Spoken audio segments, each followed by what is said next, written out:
नमो अरहन्ताणं नमो सिद्धाणं नमो आयर्याणं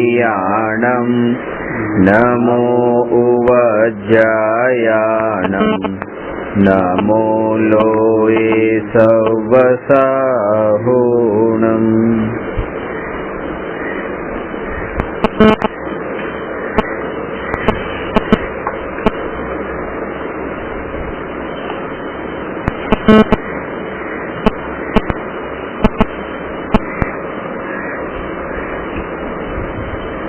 प्रश्न नंबर 184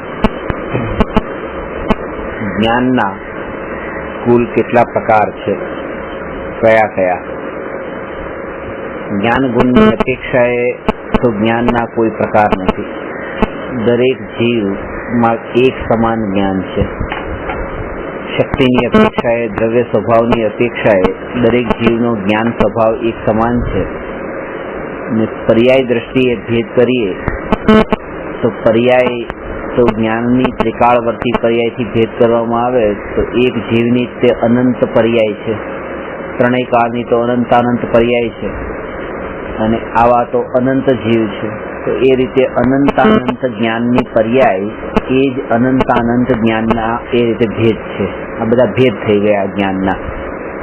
પણ એ અનંતાનંત જ્ઞાન પર્યાયમાં જે કેટેગરાઇઝ કરવામાં આવે તો એમાં મુખ્ય 5 ભેદના અંદર આ જ્ઞાનનું સ્વરૂપ વહેંચ્યું છે. તો એમાં સૌથી પહેલા મતિ જ્ઞાન, બીજું શ્રુત જ્ઞાન, ત્રીજું અવધિ જ્ઞાન, ચોથું મનઃપર્યાય જ્ઞાન અને પાંચમું કેવળ જ્ઞાન. આ જ્ઞાનની જે 5 પર્યાય છે એ જ જ્ઞાનના 5 પ્રકાર છે. અને 3 ભેદ બીજા છે જેને કુમતિ જ્ઞાન અથવા મતિ અજ્ઞાન કહેવાય છે, કુશ્રુત જ્ઞાન અથવા શ્રુત અજ્ઞાન કહેવાય છે, અને ત્રીજો ભેદ છે અવધિ જ્ઞાન અથવા વિભંગ જ્ઞાન કહેવાય છે. તો આ રીતે એક જ્ઞાનના 8 પ્રકાર થયા: મતિ, શ્રુત, અવધિ, મનઃપર્યાય, કેવળ જ્ઞાન, કુમતિ, કુશ્રુત અને કુઅવધિ. એ રીતે જે 3 ભેદ છે એ મિથ્યા જ્ઞાનના ભેદ છે: કુમતિ જ્ઞાન, કુશ્રુત જ્ઞાન અને કુઅવધિ જ્ઞાન. આ 5 જ્ઞાનનું હવે સામાન્ય સ્વરૂપ થોડું લઈએ તો મતિ જ્ઞાન કોને કહેવાય? 5 ઇન્દ્રિય અને મનના નિમિત્તથી જે પદાર્થનું જ્ઞાન થાય એ જ્ઞાનનું નામ છે મતિ જ્ઞાન. અને શ્રુત જ્ઞાન તો મતિ જ્ઞાનના નિમિત્તથી, મતિ જ્ઞાનથી જે પદાર્થને જાણ્યું હોય એ પદાર્થના સંબંધમાં જે વિશેષ જ્ઞાન થાય એનું નામ છે શ્રુત જ્ઞાન. મતિ જ્ઞાન જે છે એ પરાધીન છે, કારણ કે 5 ઇન્દ્રિય અને મન ઉપર આધીન છે, પર ઉપર આધીન છે. અને શ્રુત જ્ઞાન જે છે એ મહાપરાધીન છે, કારણ કે એ શ્રુત જ્ઞાન એવા મતિ જ્ઞાન ઉપર આધીન છે જે મતિ જ્ઞાન પોતે જ પરાધીન છે. કે એ કીધું ને શ્રુત જ્ઞાનની પરિભાષામાં કે મતિ જ્ઞાનથી જે પદાર્થને જાણે એ પદાર્થના સંબંધમાં પછી વિશેષ જ્ઞાન થાય. તો શ્રુત જ્ઞાન થવા માટે તો પહેલા મતિ જ્ઞાન તો જોઈએ જ, અને મતિ જ્ઞાને જે પદાર્થને જાણ્યો હોય શ્રુત જ્ઞાન એને પછી વિશેષ રૂપે જાણે છે. એટલે એને મતિ જ્ઞાન ઉપર આધીન તો રહેવું પડે છે, જે મતિ જ્ઞાને 5 ઇન્દ્રિય અને મન પર આધીન રહેવું પડે છે. મતિ જ્ઞાન, શ્રુત જ્ઞાન, અવધિ જ્ઞાન. ત્રીજું અવધિ જ્ઞાનમાં એ છે કે દ્રવ્ય, ક્ષેત્ર, કાળ તથા ભાવની મર્યાદા પૂર્વક 5 ઇન્દ્રિય અને મનની સહાયતા વિના રૂપી પદાર્થોનું જે સ્પષ્ટ જ્ઞાન છે એનું નામ છે અવધિ જ્ઞાન. એટલે કે 5 ઇન્દ્રિય અને મનની સહાયતા વિના અને દ્રવ્ય, ક્ષેત્ર, કાળ, ભાવની મર્યાદા પૂર્વક, આ 2 વાત આમાં ખાસ છે. દ્રવ્યની મર્યાદાનો અર્થ એ કે અહીંયા બેઠા બેઠા તે અવધિ જ્ઞાન જેને થાય તો નીચે 2 ગાડીનું જ્ઞાન થયું. હવે ગાડી તો 10 છે, 10 માંથી 2 નું જ્ઞાન થયું, એ થઈ એના દ્રવ્યની મર્યાદા. બધી ગાડીનું જ્ઞાન નથી થતું. ક્ષેત્રની મર્યાદા તો કે આ બિલ્ડિંગ સુધીની જે ગાડી છે એનું જ જ્ઞાન થાય છે, એનાથી દૂરનું નહીં. તો એ ક્ષેત્રની મર્યાદા છે. કાળની મર્યાદા તો એ 5 મિનિટ પહેલા તો હતી અને 10 મિનિટ પછી રહેવાની છે, પણ એના પછી શું અને એના પહેલા શું એની ખબર નથી. એ કાળની મર્યાદા છે.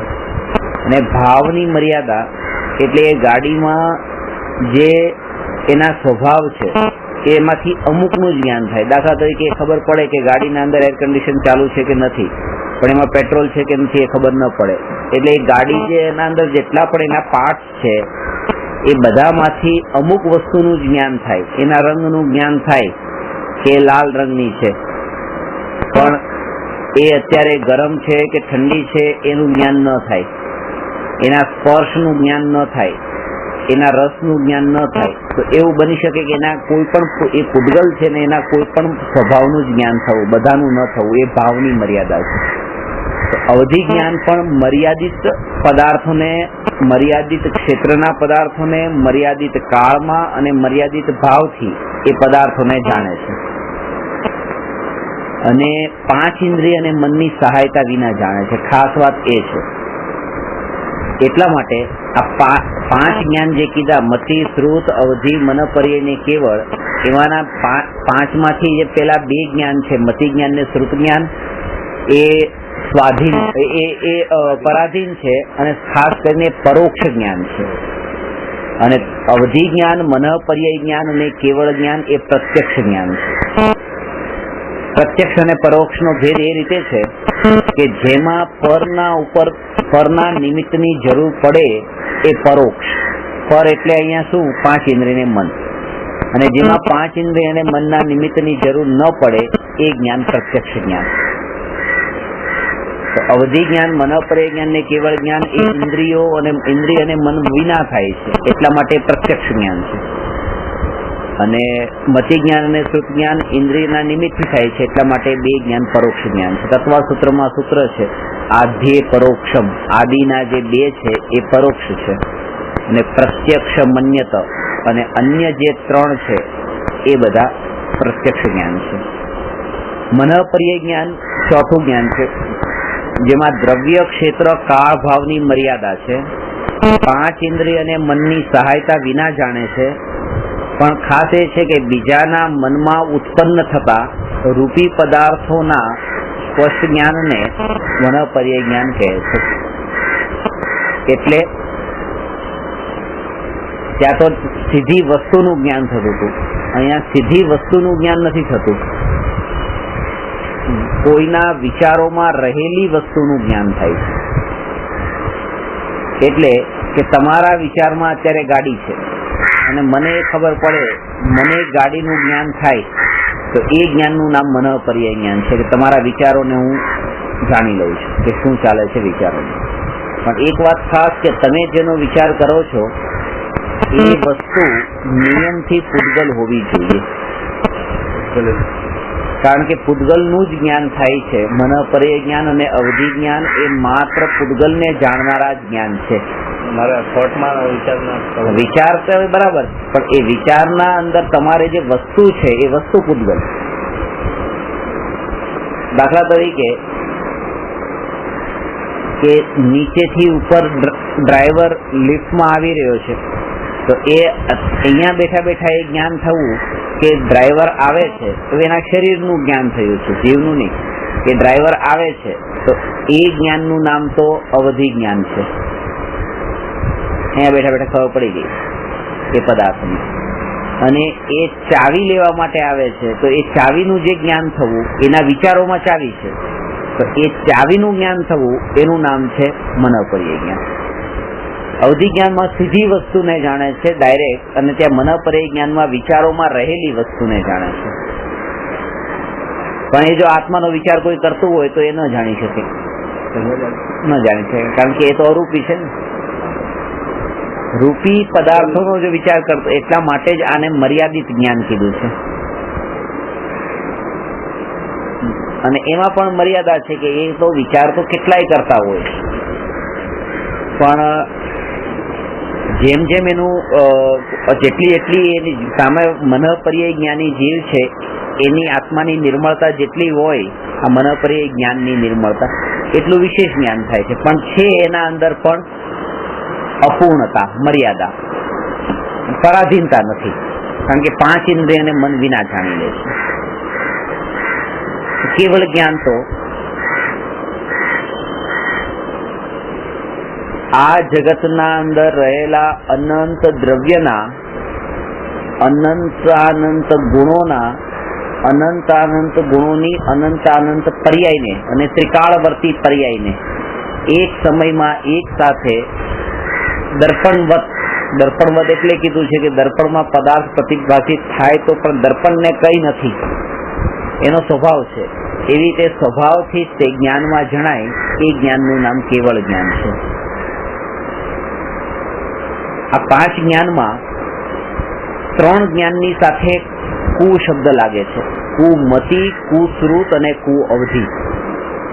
કુ મનઃપર્યાય જ્ઞાન ને કુ કેવળ જ્ઞાન એવો શબ્દ નથી, કારણ કે એ કુ શબ્દ મિથ્યાત્વનો સૂચક છે. જેને મતિ અજ્ઞાન છે, શ્રુત અજ્ઞાન છે ને આ વિભંગ જ્ઞાન કહીએ છીએ, કુ અવધિ જ્ઞાન કહીએ છીએ, એ મિથ્યાત્વનું સૂચક છે. અને મનઃપર્યાય જ્ઞાન એ જીવને થતું જ નથી જેને મિથ્યાત્વ હોય. આ નિયમ સમ્યક દર્શન પછી જ થાય અને સમ્યક દ્રષ્ટિઓને થાય છે બધાને, એવું નથી. માત્ર ભાવલિંગી મુનિરાજોને જ 6ઠા 7મા ગુણસ્થાન વર્તી સાધુઓને જ આ મનઃપર્યાય જ્ઞાન થાય છે. કેવળ જ્ઞાન તો પૂર્ણ વિતરાગી ભગવાનને જ છે, તો એ ત્યાં પણ કુ શબ્દ લાગવાનો પ્રશ્ન નથી. એટલા માટે 3 જ્ઞાનમાં જ કુમતિ, કુશ્રુત ને કુ અવધિ એ રીતે શબ્દ વપરાય. ભાવલિંગી સાથે 6ઠા 7મા ગુણસ્થાન વાળા કીધા ને એટલા માટે. અને એનું કારણ છે કે જેમ જેમ જ્ઞાન વધે છે તેમ તેમ એ કોને વધે છે? જૈન દર્શનની આ એક વિશેષતા છે કે જેટલા અંશે રાગ ઘટ્યો હોય એટલા અંશે જ જ્ઞાન વધે. કારણ કે જો જ્ઞાન વધે અને રાગ ન ઘટે તો એ જે વધેલું જ્ઞાન એ જ અનંત દુઃખનું કારણ બની જાય છે. સુખનું તો નહીં અને કંઈ ન કરતું હોય એમ પણ નહીં, ઉલટું દુઃખનું કારણ બને છે, ઉલટી અસર કરે છે. પણ એવું થતું જ નથી. એ વિચાર કરીએ કે કેવળ જ્ઞાનમાં લોકાલોકના બધા પદાર્થો જણાય છે અને ત્રિકાળવર્તી પદાર્થ જણાય છે, તો કેવળ જ્ઞાનમાં જ્યારે જણાય કે તમે ભૂતકાળમાં મારા માટે આવા ભાવ કર્યા હતા પણ મારી સામે તો તમે આવા બતાવતા નતા, તો એ બધું કેવળ જ્ઞાનમાં જણાય છે. ભાવ તમને બતાવતા નતા પણ એ વખતે જો રાગના ભાવ ત્યાં આત્મામાં હોય તો મહા દુઃખી થાય. પણ એ કેવળ જ્ઞાન તો એને થઈ જાય છે જેને રાગ રહેતો નથી અને પછી જ્ઞાન થાય છે. એટલે વિશેષતા છે કે જેને 4 કષાય ચોકડીનો પૂરેપૂરો અભાવ થયો હોય એને જ કેવળ જ્ઞાન થાય છે. અને બીજી વિશેષતા એ કે જેને 3 કષાય ચોકડીનો અભાવ થયો હોય એને જ મનઃપર્યાય જ્ઞાન થાય છે. આ ચોથા જ્ઞાન માટે 3 કષાય ચોકડીનો અભાવ અનિવાર્ય છે અને 5મા જ્ઞાન માટે સંપૂર્ણ કષાયનો અભાવ અનિવાર્ય છે. કારણ કે 3 કષાય ચોકડીનો અભાવ ન થયો હોય, રાગ દ્વેષ આત્મામાં પડ્યા હોય અને જો મનઃપર્યાય જ્ઞાન થાય તોય દુઃખી થઈ જાય.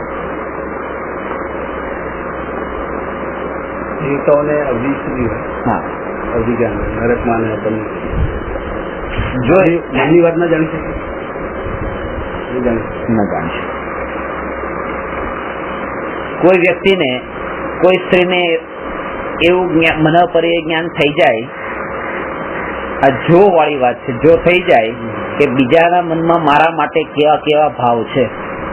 કાયાથી તો સ્ત્રીને હાથ લગાવવા વાળા તો રસ્તા ઉપર જતા તો એવા તો બહુ ઓછા, કોઈ કરોડમાં કોઈ એવા ગણેલા એવા હશે, પણ જે મનથી જેના ભાવ ખરાબ થાય છે એવા તો ડગલે ને પગલે મળે. તો એ સ્ત્રીને જો મનોપર્યાય જ્ઞાન થાય તો કેટલી દુઃખી થઈ જાય, શાંતિ ન પડે. એટલે તો એ જ્ઞાન તો એના માટે દુઃખનું કારણ બની ગયું, પણ એ એને થતું જ નથી, કારણ કે જેને રાગ ઘટી ગયો હોય એને જ થાય. કોઈ શેઠને ખબર પડે કે બીજાના મનની, ચોરના મનની વાત જાણી લે કે આ ચોરના મનમાં એવો પ્લાન ચાલી રહ્યો છે કે આજે મારી તિજોરીને તોડવાનો છે, તો એ વિચાર એના ખબર પડી ગઈ, આખી રાત ઊંઘી નહીં શકે કે હું લૂંટાઈ જઈશ, હું લૂંટાઈ જઈશ, હું લૂંટાઈ જઈશ. એટલે મનોપર્યાય જ્ઞાન એને નથી થતું કે જેને લૂંટાવા જેવું કઈ હોય છે. એને જ થાય છે કે જેની પાસે લૂંટાવા જેવું કઈ રહ્યું નથી એવા ભાવલિંગી મુનિને જ થાય છે. અને એ જાણે છે ત્યારે સંભાવમાં પણ રહી શકે છે. એટલે જાણવાની પૂરી છૂટ આપી છે, પણ પહેલા એ કીધું છે કે તમારા કષાય પેલા ઘટાડો. જો કષાય ઘટેલા હોય તો તમને જાણવાની પૂરેપૂરી છૂટ છે. તો બધી ઘણા અઘોરીઓનું કે એમને થાય છે તો આ મનની વાત જાણી શકે કે એ બધું ખોટી વાત. ઘણી જગ્યાએ વાંચીએ છીએ કે ભાઈ આ મનની વાત સમજીએ છીએ કે આપણે વિચારીએ એ અમને ખ્યાલમાં આવી જાય છે. એ મતિ જ્ઞાનથી તે એવું અનુમાન કરીને જાણે. આ મનોપર્યાય જ્ઞાન તો પ્રત્યક્ષ જ્ઞાન છે. જેવા ખબર પડે છે કે આ તમે બેઠા છો એવી રીતે મનોપર્યાય જ્ઞાનના અંદર તો પ્રત્યક્ષ એ પદાર્થને જાણે છે કે આ ચાલી જ રહ્યું છે, આ તમારા મનમાં આ વાત છે જ, એની ગેરંટી ને શ્યોરિટી છે. અહીંયા તો ખાલી અનુમાન છે. ઘણી જગ્યા આમ જોઈએ છે દાખલાઓને બધા ગ્રંથોમાં જોઈએ છે કે આવી રીતે નથી. મને ભાવલિંગી મુનિ જે હોય, ભાવલિંગી મુનિ તો બરાબર છે, પણ અઘોરી હોય કે બીજા ઘણા દાખલા વાંચે છે કે અમને ભાઈ કે પરમહંસ હતા કે અમને એવું હતું ના તો એ બધું જાણી દીધું, અમને એવું કીધું. એટલે મનની વાતને જાણી લે એટલે અનુમાનથી જાણી લે, અનુમાન પ્રમાણથી. એ અહીંથી ખબર બેઠા બેઠા ખબર પડે કે તમારું સ્કૂટર નીચે પડ્યું છે. એ તો અત્યારે તો દેખાતું નથી, પણ એક અનુમાનથી કે આ રોજ લઈને આવતા હોય તો આજે પણ હશે, એ રીતે એના અનુમાન પ્રમાણથી એવી રીતે એ જાણી લે છે. પણ એ પ્રત્યક્ષ જેમ આ તમે મને દેખાઈ રહ્યા છો એવી રીતે સ્કૂટર ક્યાં દેખાય છે? આ તો મનોપર્યાય જ્ઞાનમાં તો પ્રત્યક્ષ જ્ઞાન છે કે તમારા વિચારોમાં આ પદાર્થ પદાર્થ છે એ પદાર્થ આ છે એવું પ્રત્યક્ષ જ્ઞાન છે.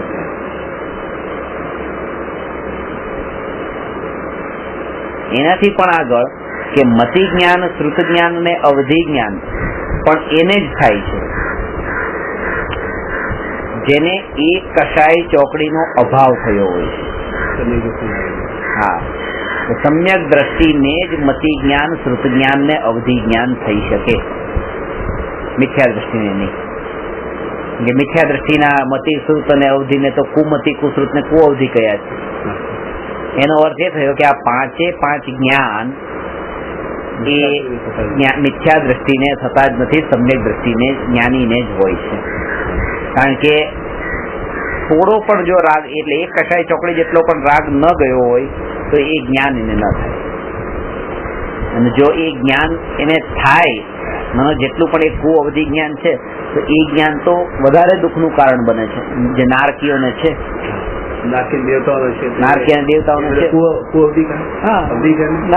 મિથ્યા દ્રષ્ટિ છે ને, મિથ્યા દ્રષ્ટિ હોય એને માટે બધું એ વિભંગ જ્ઞાન કહેવાય. જ્ઞાન છે પણ વિભંગ જ્ઞાન. એક નારકી બીજા નારકી સાથે લડે ઝઘડે છે અને અસુર કુમાર નામના દેવ એને લડાવે છે. જેમ છદાળમાં કીધું છે કે તિલ તિલ કરે દેહ કે ખંડ, અસુર ભીડાવે દુષ્ટ પ્રચંડ, સિંધુ નીર તે પ્યાસ ન જાય તો પણ એક ન બુંદ લહાય. નરકના અંદર એ અસુર કુમાર નામના દેવ એ રીતે બે નારકીને કહે છે, પેલું કે ને કે આ તારી માતા હતી ને આ તારી પુત્રી હતી ને આંખમાં કાજલ નાખે, એટલે આ તારી માં તારા આંખમાં ગયા ભાવમાં આંખમાં કાજલ નાખતી હતી, તારી આંખ ફોડી નાખી એ રીતે, અને પૂરો ભાવ નું યાદ કરાવે.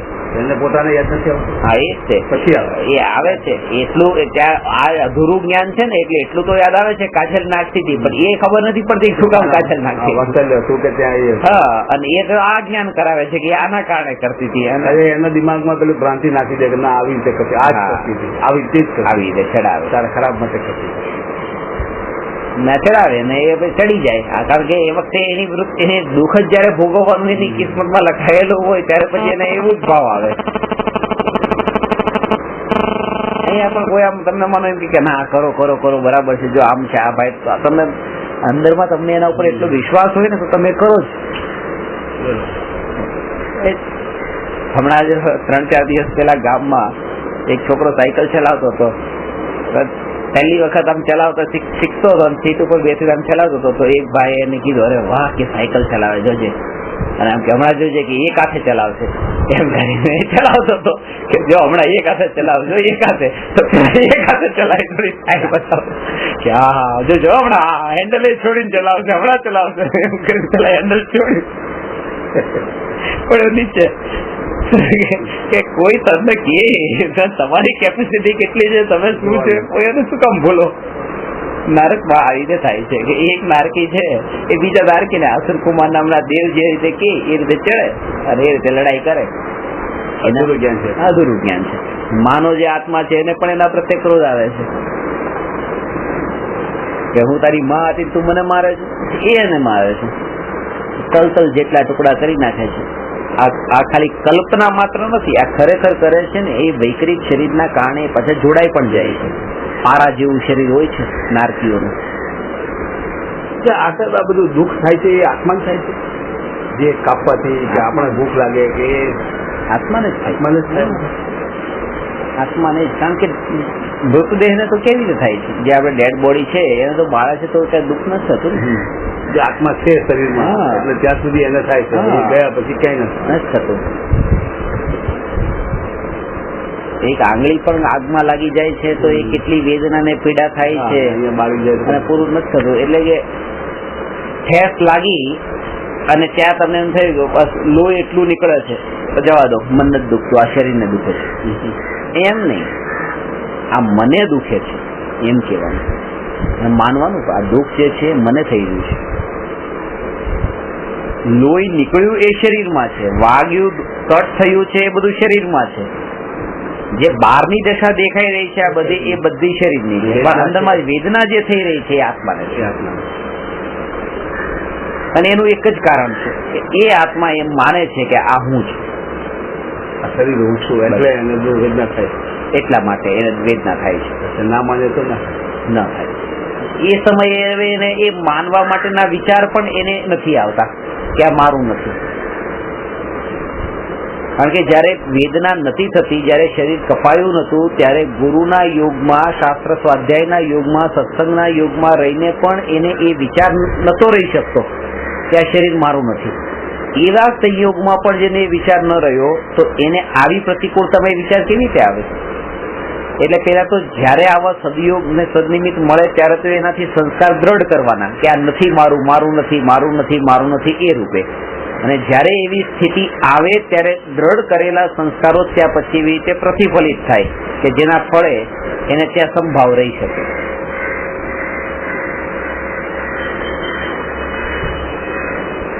એને જાગૃતિ કે બસ તે છેલ્લા આટલી સાધના મેં કરી. જયારે પણ તમને એમ થાય ત્યારે વિચાર કરવાનો કે આટલી સાધના મેં કરીને આ સાધના કરવાનું ફળ શું? આ છે અત્યારે આટલા નાના પ્રસંગમાં જો મને કસાય થઈ જાય છે, રાગ ને દ્વેષના ભાવ થાય છે, તો આ સાધનાનું ફળ શું? એમ કરી કરીને પોતાને અંદરથી જગાડવાનું.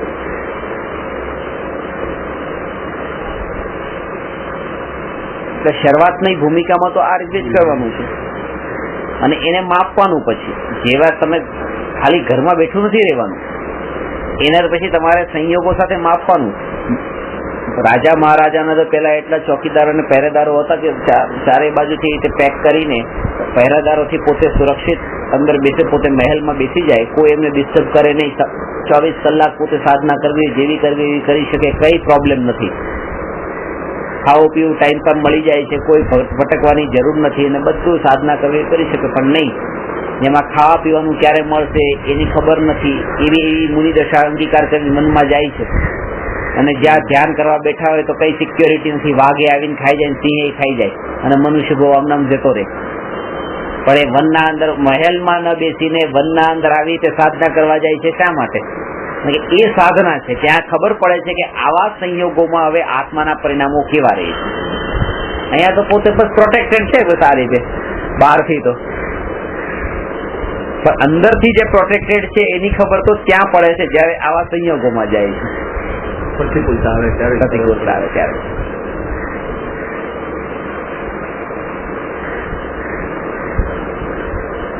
કે જ્યાં બિલકુલ ઈચ્છા થતા તે આહાર મળતો તો એ છોડીને, એવું રાજપદ છોડીને જ્યાં હવે આહાર માટે ફરવું પડે અને વર્ષ સુધી એવી રીતે ફરવું પડે, તો એવી દશાને શું કામ ધારણ કરે?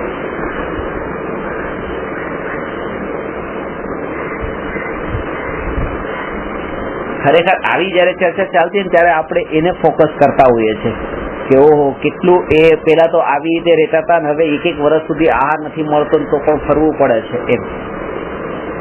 પણ એ જ સમયે એ પડખાને, આ પડખાને સાઈડમાં રાખીને બીજું પડખું લેવાનું છે કે આત્માની વિતરાગ પરિણતિ કેવી પ્રગટ થઈ કે હવે આના વિકલ્પ જ નથી એમ.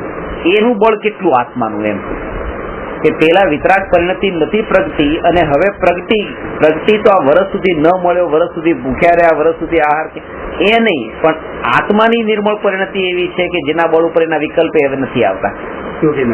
હા, આમ કહી શકીએ આપણે પુણ્યનો ઉદય ત્યારે નથી. પુણ્યનો ઉદય તો નતો જ. પુણ્યનો ઉદય તો કર્મની વાત છે, પણ એ કર્મની સાથે સાથે પોતાની પરિણતિ. પુણ્યનો ઉદય તો મનો ભિખારીનો પણ નથી કે એને ખાવા જ નથી મળતું અને ભૂખ્યો રહી દિવસો સુધી, પણ એની અંતર પરિણતિ એવી નિર્મળ નથી કે એને એ સંભાવથી એ રૂપે એ ઘટનાને માત્ર જોવે છે. ત્યાં કસાય પેદા થઈ ગયા, મને મળ્યું નથી કે કોઈ નથી દ્વેષ પેદા થઈ ગયા, ત્યાં દ્વેષ પણ નથી ને એ પણ નથી. એટલે ગઈકાલ સવારે જ મેં એક ભાઈને કીધું તમે શું કરવાના છો, તો કે મેચ જોવાનો છું. એટલે મેં કીધું તમે ખોટું બોલો છો, તમે મેચ નહીં જોવાનો, તમે ક્લાસમાં બેસવાનું છે આજે, કીધું મેચ નહીં જોવાની નથી. કે આ મારે તો જોવાની છે, મેચ તો જોવાની જ છે. આજની મેચ કેવી રીતે છોડાય? હવે ભારત જો હારી ગયું તો હું આજ ટીવી ફોડ નાખવાનો છું અને મેચ જોવાની છે મને. મેં કીધું તો હું આજ તમને વંદન કરવા માટે આવીશ સાંજના. તમે મેચ જોવો ને, મેચ પૂરી જોવાઈ જાય પછી હું તમને વંદન કરવા આવીશ. મને કે કેમ? મેં કહ્યું કે હા, તમે જે કહી રહ્યા છો એ જોઈને તો એમ લાગે છે કે હું મેચ જોવાનો છું. તો જે માત્ર જોવાના જ હોય એ તો જ્ઞાની હોય ને, કારણ કે જોવું ને જાણવું ખાલી જોવાના છે ને. તમે રાગ દ્વેષ કરવા બેસવાના છો, જોવા નથી બેસવાના. તમે બોલો છો એમ કે અમે જોઈ રહ્યા છીએ, બસ એ જોતા નથી. એ જોતાની સાથે સમયે એના અંદર રાગ દ્વેષ સાથે, કારણ કે તમારું વાક્ય તો બસ એવું નીકળે છે કે ટીવી ફોડી નાખવાનો છે. આ જોયું કેવાય? આવું કરતા નહીં, કીધું ફોડી નાખશો તો પાછું ફાઇનલ જોવા માટે પાછું નવું ખરીદવું પડશે, એટલે ફોડવું હોય તો ફાઇનલમાં ફોડજો.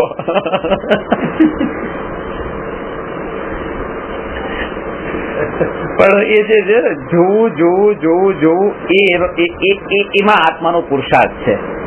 એટલે જે આ રીતે બસ એ આહાર નથી મળતો તો પણ એને જોઈ રહ્યા છે, બસ નથી મળતો. એમનો જે સમય હતો રાજ સમય, હા, એ કેટલો ઉત્કૃષ્ટ હતો. હા, અને એકદમ થી સીધા ત્યાં આવી ગયો. એક કર્મનો વચ્ચેનો પીરિયડ એવો હોય, પુરુષાર્થ હતો. એક હવે આત્માનો પુરુષાર્થ થયો, કર્મનો પુરુષાર્થ પૂરો થયો. હજી પૂરો થયો, એ ટેમ્પરરી પૂરો છે. કારણ કે પાછો તો જયારે સમોસરણ ની રિદ્ધિ સિદ્ધિ આવશે ત્યારે પાછો, એટલે આ તો વચ્ચેનો પીરિયડ જ એવો છે. વચ્ચેનો પીરિયડ આવે એ જ સાધનાનો ખર્ચ, એ જ મુખ્ય છે. ઉદય નથી ત્યારે આત્માનો પુરુષાર્થ કરી લો. કારણ કે પુણ્યના ઉદયમાં તો એ પુણ્યનો ઉદય જે છે ને એમાં તો સહજ પુરુષાર્થ થઈ ગયો છે. અરિહંત દશા, તીર્થંકર દશામાં જે છે કરવાની જરૂર છે, સહજ થઈ ગયું છે. પણ ગળાનો ત્યારે, હા, એટલે એ કીધું કે એ મનો ત્યારે સમોસરણ ને રત્નનો વરસાદ ને બધું થાય તો પણ એ કેવળ જ્ઞાન ને બાધા નથી પહોંચતી, એ પછી બધી છૂટ છે. પણ સાધના કરે ત્યારે તો દોરા માત્રનો પરિગ્રહ પણ નહીં અને એના એ બહારના સંયોગો ઉપર દ્રષ્ટિ પણ નહીં, અને એ સાધનાનું ફળ એ છે કે હવે રત્નોના વરસાદમાં પણ એ પોતે એ રીતે સહજ જ્ઞાતા રહી છે. એમને જ થાય છે, હા. એમને જ થાય છે કે એની જગ્યાએ થાય છે. એને થાય છે જે જ્ઞાતા રહી છે પાછા. એમને કઈ ફરક જ નથી પડતો. આપણને નથી થતું. એનું કારણ આ બી છે કે આપણે સાધનાની અંદર પાછું પુણ્યનો ઉદય જોઈએ છીએ. પુણ્યનો ત્યાં પણ વધારે ફેસિલિટીઝ એને જોતા છીએ. ત્યારે તો મચ્છર કરડે તો એમ કે ના ભાઈ આ શરીર થકી હજી સાધના કરવાની છે, એટલે આ એક્સક્યુઝ માંગી લીધો છે. પણ ખરેખર તો હજી એનો રાગ એને એ વાતને પકડવી જોઈએ એ સમયે જ કે આ મારું નથી, પણ એ સમયે તો દુઃખ થઈ જાય છે ને. હવે માનો અહીંયા કીડી એક કરડી તો એ સમયે બસ હું માત્ર એનો જ્ઞાતા એ નથી રહેતું, ત્યાં તો દુઃખ થઈ જ જાય છે કે અરે મને કરડી. તો એ સમયે કઈ ન કરી શકે. ખાસ તો એ કે જયારે નથી કરતી ત્યારે જ એટલી સાધના એટલે પોતે દ્રઢતા હોય કે જેના બળ ઉપર પછી એ જયારે થાય ત્યારે એને સહજ રૂપે લઈ શકે.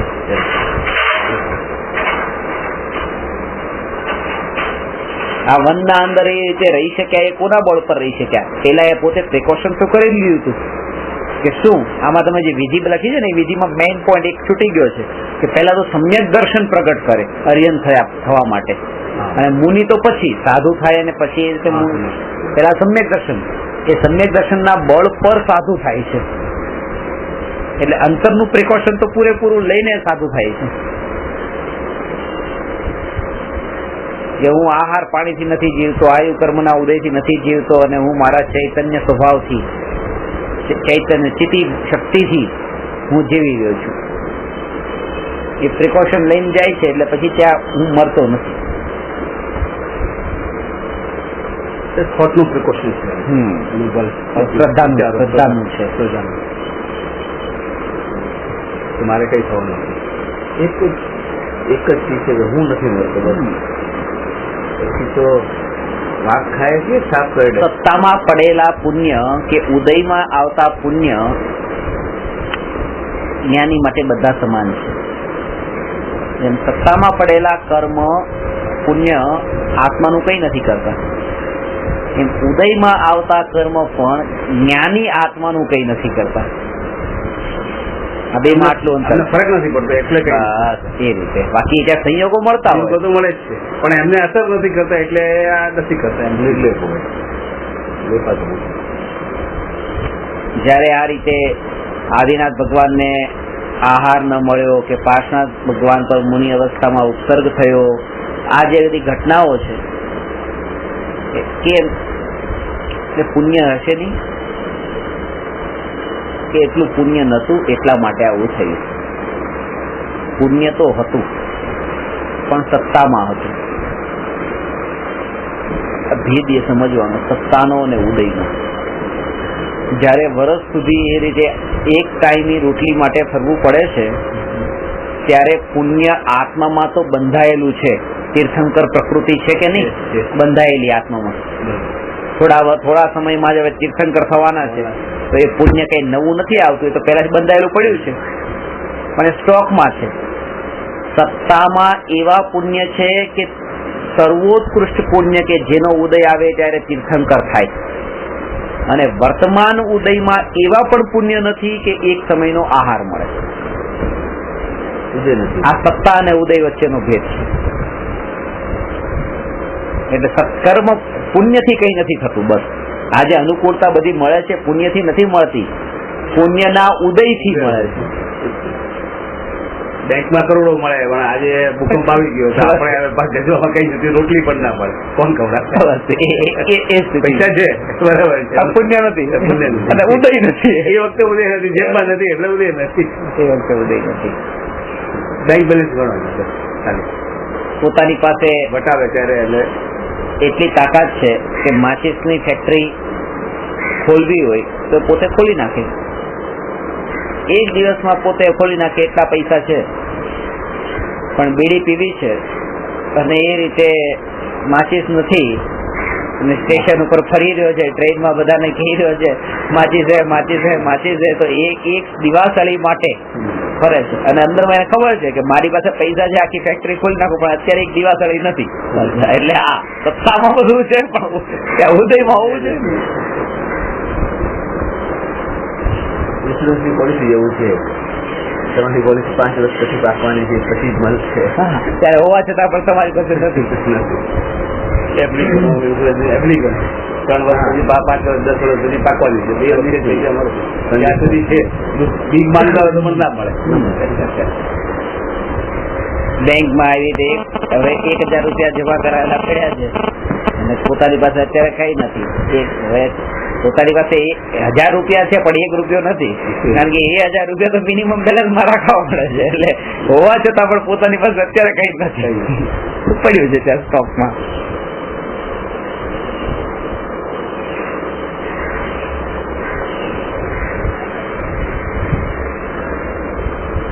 એટલે 5 જ્ઞાનમાં મતિ જ્ઞાન, શ્રુત જ્ઞાન, અવધિ જ્ઞાન, મનપર્ય જ્ઞાન ને કેવળ જ્ઞાન જ્ઞાનીઓને જ હોય છે. આ જ્ઞાનના પ્રકાર છે, અજ્ઞાનના નહીં. એટલા માટે જ્ઞાનીઓને હોય છે, અજ્ઞાનીઓને નહીં.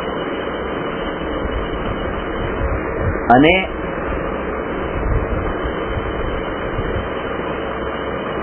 એક જીવને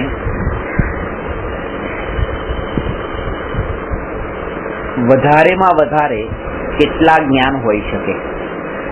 એક સાથે આત્મામાં એક સાથે કેટલા જ્ઞાન હોઈ શકે? બોલો.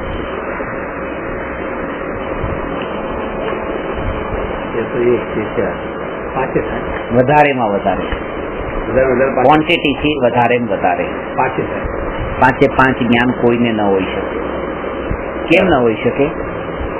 કારણ કે જેને મતિ જ્ઞાન હોય એને કેવળ જ્ઞાન કેવી રીતે હોય, અને કેવળ જ્ઞાન હોય એને મતિ જ્ઞાન કેવી રીતે? વધારે કેવળ જ્ઞાની કેવળ જ્ઞાની ને મતિ જ્ઞાન ન હોય, શ્રુત જ્ઞાન ન હોય, અવધિ જ્ઞાન ન હોય, બિલકુલ નથી. કારણ કે મતિ જ્ઞાન ને શ્રુત જ્ઞાન પરાધીન જ્ઞાન કીધા. હવે આવા પરાધીન જ્ઞાન કેવળી ભગવાન ને કેવી રીતે હોય? એ તો 5 ઇન્દ્રિયને મનના નિમિત્તથી જે જાણે છે, આંખથી જે દેખાય છે એ મતિ જ્ઞાન છે. હવે ત્યાં તો એવું છે જ નહીં. હા, એમ કહી શકાય કે 4 જ્ઞાન જે છે, મતિ, શ્રુત, અવધિ, મન, પર્યય, એ 4 જ્ઞાનમાં જે પદાર્થો જણાય છે એ બધું જ કેવળ જ્ઞાનમાં જણાઈ જાય છે. એ જ્ઞાન જે થાય છે ને બધું 4 જ્ઞાન, એ 4 જ્ઞાન કેવળ જ્ઞાનમાં આવી જાય છે. પણ મતિ જ્ઞાન કેવળી ભગવાન ને મતિ જ્ઞાન એ હોય છે, શ્રુત જ્ઞાન એ હોય છે, એમ કેવું એ બરાબર નથી. એટલે કેટલા જ્ઞાન વધારે થયા? 4 કેવળ જ્ઞાન. હા.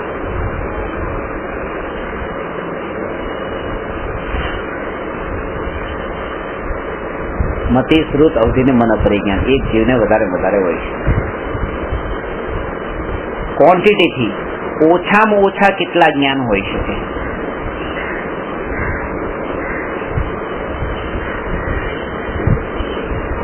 કેવળ જ્ઞાન. અને ઓનલી કેવળ જ્ઞાન બધું આવી ગયું. વધારે ક્વોન્ટિટી થી એક જ કેવળ. મિથ્યા દ્રષ્ટિને વધારે કેટલા જ્ઞાન થઈ શકે?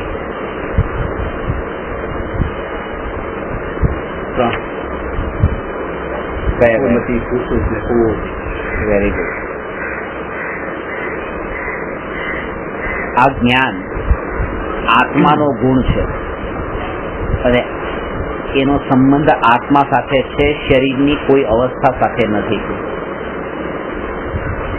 એટલે કે આપણે એમ જેમ માનીએ કે આ ખાવાથી બુદ્ધિ વધે, જ્ઞાન વધે, કે પછી ગડપણના અંદર યાદ શક્તિ ઘટી જાય, જુવાનીમાં જે યાદ રહી છે ગડપણમાં રહેતું નથી, આવું બધું થાય. આ બધું શું છે? જો શરીર સાથેનો સંબંધ હોય જ નહીં તો પછી આ તો દેખાવામાં આવે છે કે શરીર જેટલું સ્ટ્રોંગ છે એટલી યાદ શક્તિ સ્ટ્રોંગ છે, શરીર જેટલું વીક થાય છે એવી યાદ શક્તિ પણ વીક થાય છે. નાનપણમાં બાળક હોય છે ત્યારે તો શરીરની સ્થિતિ સારી છે તો ત્યારે એને બધું યાદ શક્તિ બધું સારું યાદ રહી જાય છે. કે શરીરનો અને આત્માનો એવો નિમિત્ત નૈમિતિક સંબંધ છે. નિમિત્ત નૈમિતિક સંબંધ એવો કે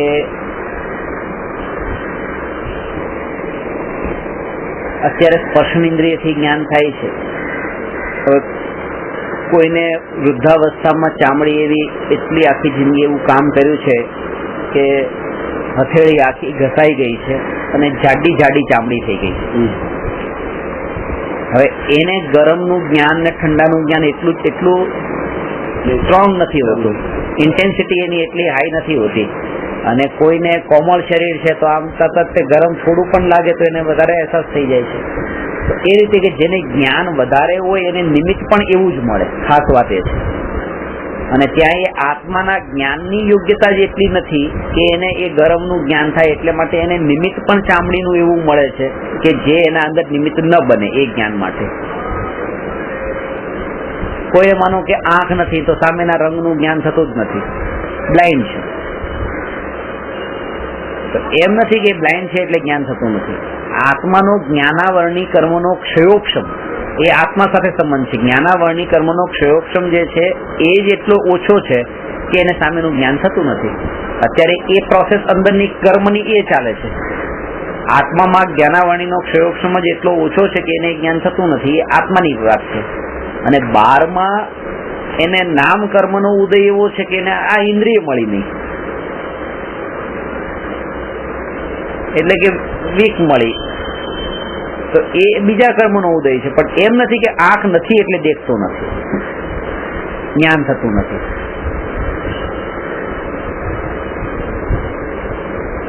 કૃપાળુદેવે સિદ્ધ કર્યું છે કે જો દેહ અને આત્મા એ જો એક જ હોય તો પછી જેટલો દેહ મોટો એટલું જ્ઞાન વધારે થવું જોઈએ, અને ઓછા નાના દેહ નાનું જ્ઞાન. એમ જેમ બાળક મોટો થાય છે એનું જ્ઞાન વધે છે. શરીર સાથે કે જ્ઞાનનો સંબંધ નથી. કારણ કે હાથી અને મુનિ, તો હાથીને તો સમ્યક દ્રષ્ટિ હોય તો પણ મતિ જ્ઞાન ને શ્રુત જ્ઞાન છે, અને મન પરિજ્ઞાન તો થવાનું જ નથી, એ વાત તો પાકી છે. જયારે અહીંયા મુનિરાજને મન પરિજ્ઞાન થાય છે તો શરીરના કદની રીતે વાત કરીએ તો કદ તો કેટલા ગણું વધારે છે હાથીનું, પણ જ્ઞાન એ મન પરિજ્ઞાન થતું નથી. એનો મતલબ કે જ્ઞાન શરીરનું કદ વધવાથી નથી થતું. અને જો શરીરના કારણે જ્ઞાન કહીએ તો સિદ્ધ ભગવાનને બિલકુલ જ્ઞાન રહિત માનવા પડે, ત્યાં તો અશરીરી છે, અને તેમ છતાં એ કેવળ જ્ઞાન છે. એટલે જ્ઞાનનો સંબંધ આત્મા સાથે છે.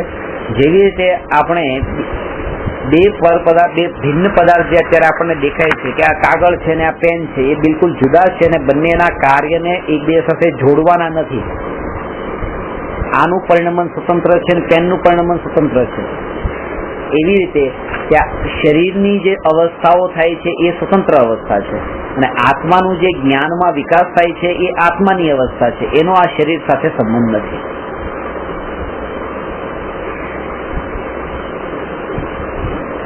દવા લઈને તાવ મટી જાય કે માથું મટી જાય કે ઓપરેશન કરાવી કે એ બધો એવો એ બધું આપણે બાદ થાય છે, નથી. એમાં આપણે આમ જોઈ શકીએ કે ઘણી વાર એવું થાય છે કે અમુક ચીજો યાદ નથી રહેતી, પણ અમુક સમજ આવી હોય છે કે યાદ નથી રહેતું. એ સંસ્કારમાં પડેલી હોય ને પહેલેથી. સંસ્કાર તો આખી સંસ્કાર ચિત્તમાં જ પડે છે, બધા જ્ઞાનમાં જ છે, એ જ્ઞાન જ છે, જ્ઞાનમાં જ છે. એક જાણતો હોય છે મતિને શ્રુતને આધારે, જે યાદ રાખવાની જે પ્રોસેસ છે એ શ્રુત છે ને, અક્ષરો છે, ગુગલ છે, તો એને યાદ રાખે છે. પણ એક જે સમજ છે એ સમજમાં કંઈક આવું હોય છે કે હા આવું છે, જયારે કંઈક સાંભળે કે ત્યારે ક્યાંક જુએ ત્યારે એને ફટ દઈને સમજાઈ જાય છે, પણ એ વર્ણવી નથી શકતો એને. તો એ કહી શકાય કે એ આત્માનો ઉઘાડ છે ને એ મતિને શ્રુતનું, આત્માની નિર્મળતા એ બે અલગ અલગ છે. એટલે આપણે કીધું કે શરીરની અપેક્ષાએ તો મતિને શ્રુત શરીરની અવસ્થા પ્રમાણે કદાચ થતા હોય નાના મોટા પ્રમાણે, પણ જે આત્માનો ઉઘાડ છે એ તો એની સમજમાં હોય જ એમ. બરાબર છે, બરાબર છે.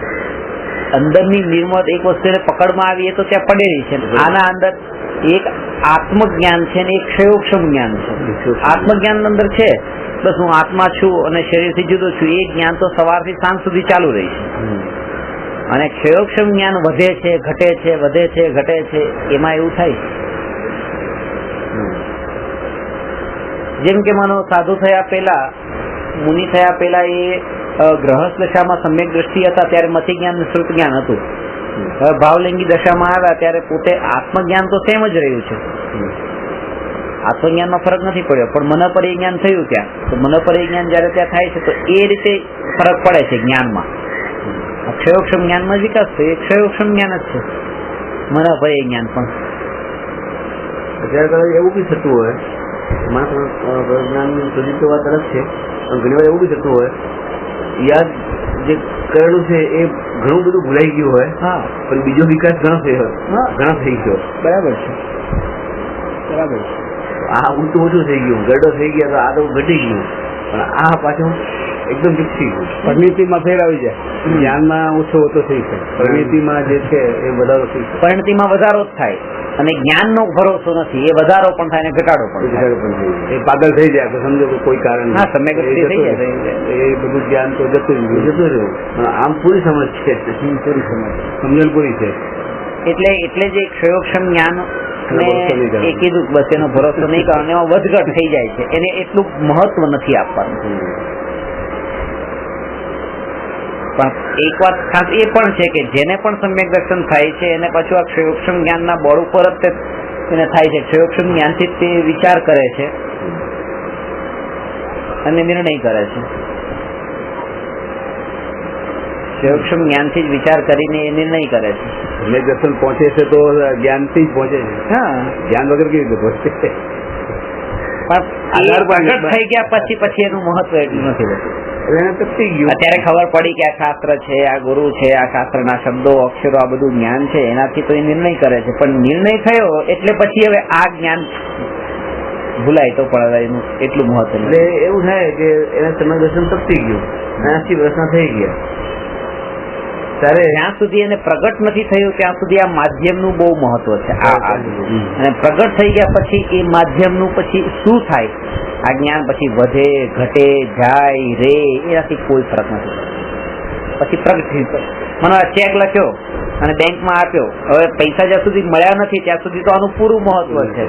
ક્ષયોક્ષમ જ્ઞાનનું ત્યાં સુધી મહત્વ છે જ્યાં સુધી આત્મજ્ઞાન નથી થયું. અને જેવું એ ક્ષયોક્ષમ જ્ઞાન ત્યાં વપરાઈ ગયું અને એના બદલામાં આત્મજ્ઞાન થયું, પછી એ ચેક ને ફાડી નાખે, પડ્યો રે, કોઈ બીજા ડબ્બામાં કચરા પેટીમાં નાખે, એને ભેગો કરીને રાખે, શું એનાથી કઈ પ્રયત્ન મતલબ નથી. વસ્તુ મળી ગઈ બસ, જે પ્રાપ્ત કરવાની હતી, જે ધ્યેયની પ્રાપ્તિ કરવાની હતી, ધ્યેય પ્રાપ્ત થઈ ગયું. હું એ પૂછવા માંગુ જયારે પેલો 80 વર્ષના થયા એમને સમય દર્શન પતી ગયું, પણ 80 વર્ષના થઈ ગયા એટલે શરીર વધુ થઈ ગયું. હા, ત્યારે યાદશક્તિ ઘટી ગઈ. એક નવતત્વની વાત, નવતત્વ કહો મને તો એમને યાદ નથી આવતા. અને પેલાને સમય દર્શન નથી તપ્યું, પણ એને એ જે શોષણ એનું સારું છે એટલે ફટાફટ વાતો તત્વોની વાત કરી નાખે. પણ એમાં ફરક છે કે એને અનુભૂતિ નથી. અરે તો આને એટલી તો ખબર છે ને કે હું મુંબઈમાં બેઠો છું, 7 તત્વોના નામ નથી યાદ, 80 વર્ષનો થઈ ગયો મુંબઈમાં છું એટલી તો ખબર છે ને. પણ મળશે ને કોઈ માતાના ગર્ભમાં જશે ત્યાં ક્યાં બેઠો છું, કયા ગામમાં છું એ ખબર નહીં, પણ અંદરની જાગૃતિ પૂરી હશે. હું હાથમાં છું, તમને દ્રષ્ટિ છે એટલે કેવાનો અર્થ આ જ્ઞાન તો હજી તો આ તો બહુ દૂરની વાત, 9 તત્વો વાળી. ક્યાં છું, કોણ મમ્મી ને કોણ પપ્પા એ ખબર નથી, પણ હું હાથમાં છું બસ.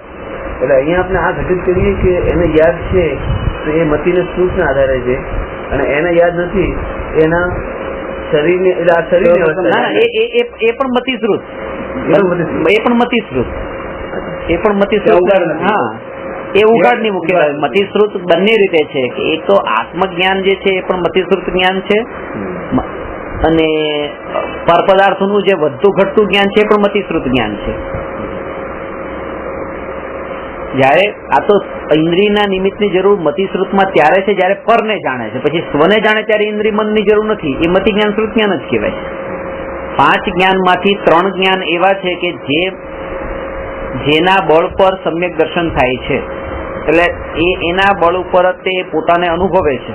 અને 2 જ્ઞાન એવા છે કે જે આત્મજ્ઞાનમાં કોઈ પણ રીતે સહાયક નથી, અવધિ જ્ઞાન ને મનોપર્ય જ્ઞાન, કારણ કે માત્ર પૂતગલને જાણનારા જ્ઞાન છે.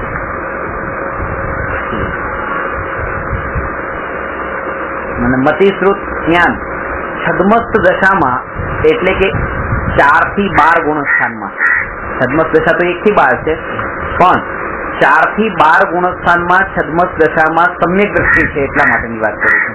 સમ્યક દ્રષ્ટિ છદ્મક ને આત્માની અનુભૂતિ મતિ જ્ઞાન ને શ્રુત જ્ઞાનની પર્યાયમાં થાય. અને 13માં 14માં ગુણસ્થાનવર્તી અરિયન ભગવાન અને ગુણસ્થાનાતીત સિદ્ધ ભગવાનને કેવળ જ્ઞાનની પર્યાય. અવધિ જ્ઞાન મને પરિજ્ઞાન તો અનુભૂતિમાં વચ્ચે આવતું નથી.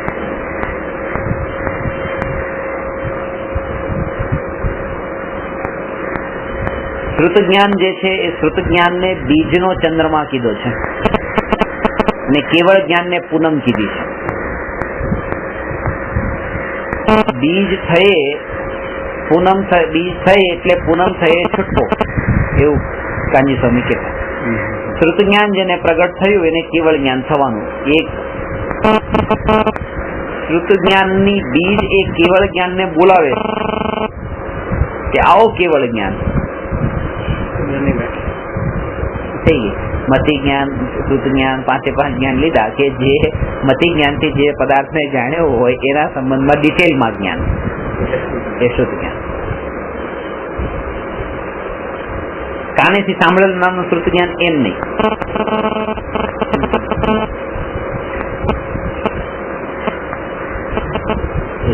શ્રુત જ્ઞાન ને બીજ કીધું છે.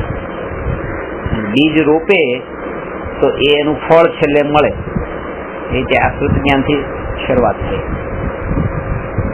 સમ્યક દર્શન પ્રગટ થયું 4થા ગુણસ્થાન.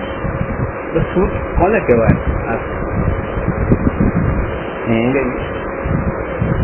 એ જ્ઞાન કે મતિ ઇન્દ્રિયના નિમિત્તથી તમે જાણ્યું બસ કે આ છે. ટીવી ના અંદર તમે જોયું કે આ અભિષેક બચ્ચન છે, ચક્ષુ ઇન્દ્રિયના નિમિત્તથી જોયું, આ મતિ જ્ઞાન. હવે એના સંબંધમાં ડિટેલ કે આ અમિતાભ બચ્ચન નો દીકરો છે અને એ શું છે ઉપર નિબંધ આવી ગયો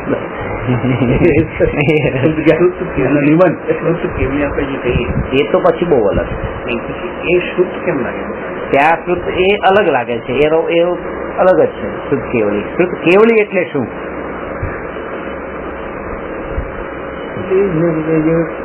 આધારે જ્ઞાન ને જાણે ના, કેવળી અને શ્રુત કેવળી. કેવળી એટલે તો કેવળ જ્ઞાની. કેવળ જ્ઞાની ને તે કેવળી કહેવાય છે. કેવળી ભગવાનની, કેવળ જ્ઞાની તીર્થંકર ભગવાનની જ્ઞાની કેવળ જ્ઞાનીની દિવ્ય ધ્વનિમાં જે ઉપદેશ નીકળે એટલે 12 અંગનું અને 14 પૂર્વનું, તો 12 અંગ ને 14 પૂર્વનું જે જ્ઞાન એ પૂરેપૂરું જે જાણતા હોય એનું નામ શ્રુત કેવળી. લોકાલોકને જાણે એ કેવળી અને લોકાલોકને જાણનારાએ જે બધું કીધું એ બધું જ જાણે એ શ્રુત કેવળ. એ બધે એ જ્ઞાનમાં જાણે આ જે કીધું છે ભગવાન એ જાણે કે બધું એ વસ્તુ? ના, બસ આ જાણે, ભગવાનની વાણી જાણે. ભગવાન આવી રીતે કીધું છે, આ શબ્દ કીધા છે, શબ્દો ના જાણે. એ જ કહો ને, અમુકના આધારે જે જાણે છે, જે ભગવાને કીધું છે એ પણ ખાસ એ કે પૂરેપૂરું જાણે, 12 અંગનું. પાછું અધૂરું તો આપણે જાણીએ છીએ. ત્યાં પછી ચિંતન નહીં આવે, એ સહજ હોય, એ તો આત્માની નિર્મળતાથી એ સહજ હોય. અને એ 4થા ગુણસ્થાનથી 12મા ગુણસ્થાન સુધીના જીવ હોઈ શકે શ્રુત કેવળી. તો હોય જઈએ. હા, નરકે પણ જઈ શકે. એ સિદ્ધાંત છે, ગણધર થયા બધા એ સિદ્ધાંત છે.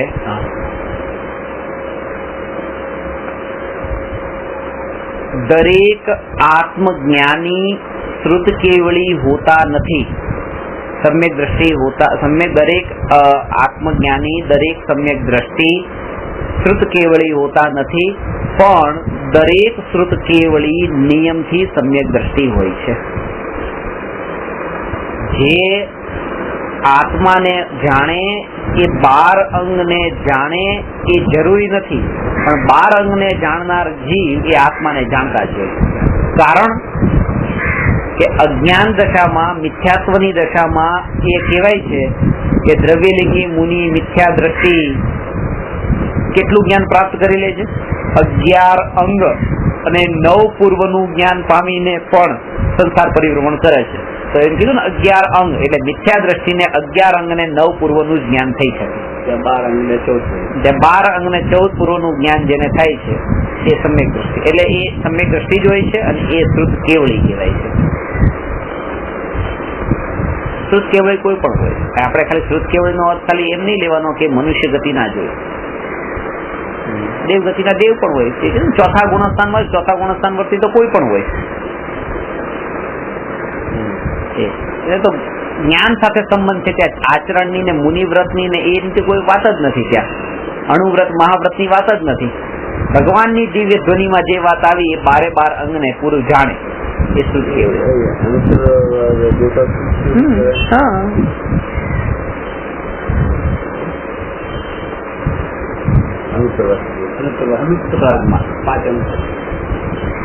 સર્વાસિદ્ધિના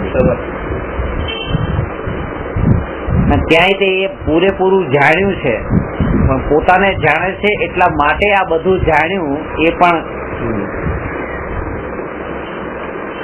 એક બળ મળે છે. એટલે કે આ બધું જાણવામાં નહીં પડો. ત્યાં તો આ જ ચાલે છે. તમે આ નહીં કરો તો બીજું શું કરશો? કેટલું જાણવાનું. એ તો તમારા આત્માની દશા આવી જાય પછીની વાત કરી. કૃપાદેવે એ કીધું છે કે હવે ભણેલું પણ ભૂલી જવાનું છે. પણ ભણ્યો હોય તો ભૂલે ને. આ ભણ્યો શબ્દ ભૂલે શું? ભૂલવા જેવું એની પાસે હોવું જોઈએ ને કઈ. કે પેલા તમે ભણ્યા હો, પૂરો નિર્ણય કર્યો, તમે પામી ગયા, ને હવે પામી ગયા પછી તમને જે બધું ભૂલવાનું.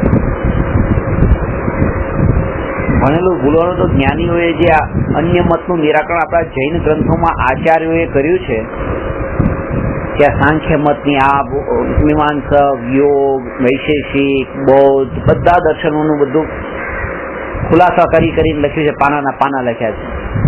તો ભણેલું ભૂલી જ જવાનું છે પછી તો જ્ઞાની થયા પછી ભૂલી જાવ એમ નહીં. એ તમારા આત્માની એવી દશા આવે ત્યારે તમારી આ વાત છે. ત્યાં હસતો નહીં, એને ભૂલીને આગળ જાવ. આપણે તો એને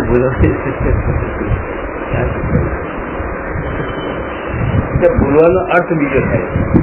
પેલા જેટલું બને એટલું કન્ફ્યુઝન માંથી બહાર આવી જાવ. આ બધું પણ નથી. ફેલાવો. જેટલું બને એટલું પેલા ફેલાવો અને સમેટો. પાછું ફેલાવો, પાછું સમેટો, પાછું ફેલાવો, પાછું સમેટો. આવું ચાલતું રહે અને આમાં જ વેપાર થાય. સાડીઓ પેલા સાડીઓ ફેલાવી, પાછી સમેટ, પાછી ફેલાવી, સમેટ.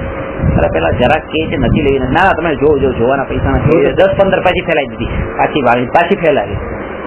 પછી પેલા થયું આટલી મહેનત આની કરાવી છે, લાવો એકાદી લઈ જ લઈએ. આમ તો એનો વેપાર થાય ફેલાવાના સમેટવામાં. આ જે જ્ઞાનને ફેલાવો, પછી ઘરે જઈને પછી સમેટો, અંદરમાં પાછું અહીંયા ફેલાવો, પાછું સમેટો. આમાં તે આત્મજ્ઞાન પ્રગટ થઈ જાય છે. પણ એક છે કે ખાલી ફેલાવો કર્યો તો ઢગલો થઈ જશે, પછી તો ભારે પડશે. એને ભેગું કરવું પછી ભારે પડશે. એટલે એકવાર અંદર પાછું જવાનું છે. ખાલી એકલું ભણવાનું નહીં, પોતાનો અંદર જવાનો ટાઈમ પણ એક હોવો જોઈએ. સાડી પર માણસ એ ક્યારે વેચી શકે? પેલા ફેલાવે, પછી એના ગુણ ગાવે, તો પેલા ન ગમીને હવે પાછી આ સાડીઓ મૂકી દે અને એને ભૂલી જાય. એના ગુણો હવે ભૂલે, નવી સાડીના ગુણ ગાવી શકે કોઈ બેઠા પેલા ગુણ રાખે અંદર. નવી સાડીના ગુણ કેવી રીતે ગાઈ શકે? ફટાફટ એમને સમજી શકે ધંધો છે. બહુ લાંબી પ્રક્રિયા છે. વર્ષોની સમેટવાનું બહુ જ મુખ્ય કામ છે. એ દ્રષ્ટિએ ભૂલવાની વાત છે. એક દ્રષ્ટિએ એક કન્યાનો સ્વયંવરનો પ્રસંગ હતો, તો એને માટે બધા રાજકુમારો આવેલા. કે તારી શું ઈચ્છા છે? કે મારી એ ઈચ્છા છે કે આ ગાલીચો જે પાથરેલો છે, આ ગાલીચાની વચ્ચોવચ્ચ એક હીરો છે ફેલાવેલો છે, એની વચ્ચોવચ્ચ હીરો છે. આ હીરાને જે લઈને બહાર આવી જાય એની સાથે હું લગ્ન કરું, પણ એક શરત છે, ગાલીચા પર પગ નહીં મૂકવાનો. એટલે બધા રાજકુમારોએ કોશિશ કરી હાથથી આ ઊંધા લટકી ત્યાં સુધી જ્યાં જવાની. એક રાજકુમારે વિચાર કર્યો કે આને એમ કીધું છે કે ગાલીચા ઉપર પગ ન પડવો જોઈએ, અને કોર્નર ઉપર થી રીતે ગાલીચો વાળવાનું ચાલુ કર્યું અને ત્યાં હીરા સુધી પહોંચી ગયો, કારણ કે પગ તો ગાલીચા ઉપર નથી પડ્યો. હીરો લઈને પછી આવી ગયો.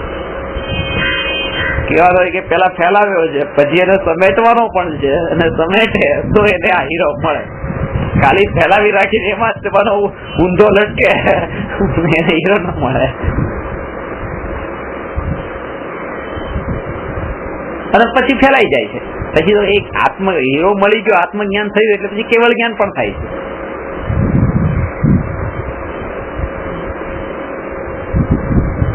પછી એને એ પ્રયોજન પણ નથી રહેતું કે આત્મજ્ઞાન થયા પછી 5 વસ્તુને જાણે છે કે 25 વસ્તુને જાણે છે કે અનંતને જાણે છે. ત્યાં તો એક જ જોર છે, બસ એ પોતાને જાણે છે. અને એનું એક કારણ છે, કારણ કે સુખનું કારણ એ 5, 10 કે 25 વસ્તુને જાણે એ છે જ નહીં.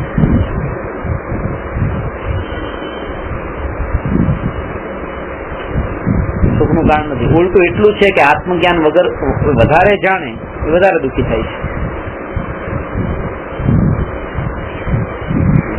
આત્મજ્ઞાન વગર જે જાણે જ નહીં એને દુઃખ પણ નથી થતું. અને જેટલું વધારે જાણ્યું અને એટલું જ વધારે દુઃખ. ભારત 8 મેચ રમ્યું અને માનો કે 9મી મેચમાં હારે, તો 8 મેચ જેને જોઈ છે, જાણ્યું બધું જાણ્યું, અને 9મીમાં પછી જે હાર જાણે એ વધારે દુઃખી થશે. અને પહેલીમાં જયારે હારી ગયું અને ત્યારે જ પછી એને છોડી દીધું હોય તો પછી આગળનું જે છે ને એના અંદર કઈ ફરક નથી પડતો. આટલે સુધી પહોંચીને આવું થયું, એના કરતા પહેલેથી નીકળી જાય ને તો કઈ માથાકૂટ નથી. ફાઇનલમાં સારી જાય તો એ દુઃખનું કારણ વધારે બને છે, કારણ કે ત્યાં એટલી અપેક્ષાઓ પણ વધી ગઈ હોય છે. આ વધારે જાણ્યું છે ને એટલે પહેલેથી લઈને છેલ્લે સુધી પૂરેપૂરી જાણતો હોય. એક મોમેન્ટ માટે પણ એ બહાર ન જાય, ટીવીની સામે બેઠો હોય, એ જે છેલ્લે હાર થાય એ તો સહન ન કરી શકે, કારણ કે એને ખબર છે આટલો સમય બરબાદ કર્યો છે આની પાછળ, અને આવું જોવું પડે. અને બીજો કોઈ એવો હોય કે કલાકે ખાલી પૂછી લે કે શું સ્કોર થયો, તો એને એટલું દુઃખ નહીં થાય, કારણ કે એ જ એને બતાવે છે કે એની રાગની તીવ્રતા એટલી નથી એના પાછળની. એટલે જેટલું વધારે જાણવાની ઈચ્છા છે આત્મજ્ઞાન વિના, એ દુઃખ છે.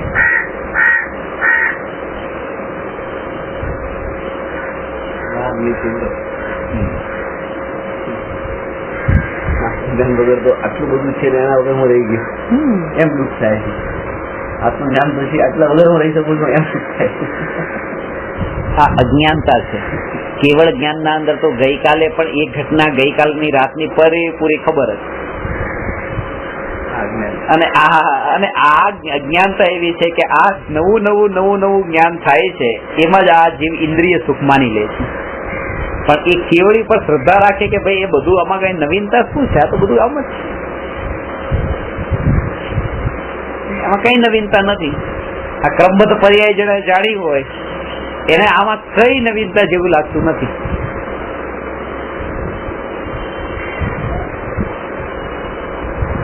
અહીંથી મરીને સીધો પાકિસ્તાનમાં જન્મ થાય, હવે કોણ હારે કોણ જીતે, કયું સારું કયું ખરાબ, આ ભ્રમ છે, ખોટો ભ્રમ છે. આ દેશના અંદર હું છું ને આ દેશ મારો છે ને આ દેશ જીતે ને આ કેટલો મોટો મોહ. હજી આ દેહ પૂરતો મોહ થી પછી પત્નીનો મોહ એનાથી વધારે, આ ઘરનો મોહ એનાથી વધારે, પછી આ મોહલ્લાનો મોહ કે આ તમારે શું પડી છે આટલી બધી મોહલ્લા સુધીની. પણ એ કેટલો મોહ હશે કે મોહલ્લામાં કઈ થાય છે ને એને અંદરમાં અસર થાય, ને ગામમાં મુંબઈમાં કઈ થાય ને એને અસર થાય, એ કેટલો વધારે મોહ. અને આખા દેશ માટે જે થયું છે ને એને આ અસર થાય તો એ કેટલો મોહ. આ દેશ પ્રેમ ન કહેવાય, આ આત્માનો સૌથી મહાનમાં મહાન ને ખતરનાકમાં ખતરનાક ઘાત થયો એમ કહેવાય આત્માનો, કે આટલે સુધી એ ફેલાઈ ગયો એનો મોહ.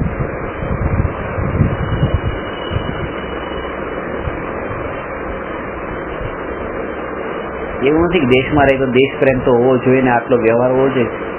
જેને લક્ષ્ય આત્માનું થયું હોય એના માટે તો એ તો માપી લે છે કે આ બહુ દૂર દૂર સુધી પહોંચી ગયો છું અને ત્યાંથી પાછું આવવું બહુ ભારે પડશે.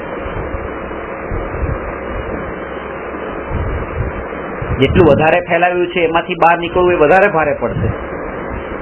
એ ખબર અત્યારે ન પડે, અત્યારે ઠીક છે આ તો ચલો આ થઈ ગયું આમાં શું છે, પણ એ અંદર સંસ્કાર એવા દ્રઢ થઈ ગયા છે, સંસ્કાર એવા દ્રઢ થઈ ગયા છે કે હવે એ ત્યાં માનો નરકમાં જાય તો નરકની ભૂમિઓમાં પણ એને મોહ થઈ જાય દૂર દૂર સુધીની, કારણ કે સંસ્કાર તો એ આત્મા એક છે, એનો સંસ્કાર પણ એ છે.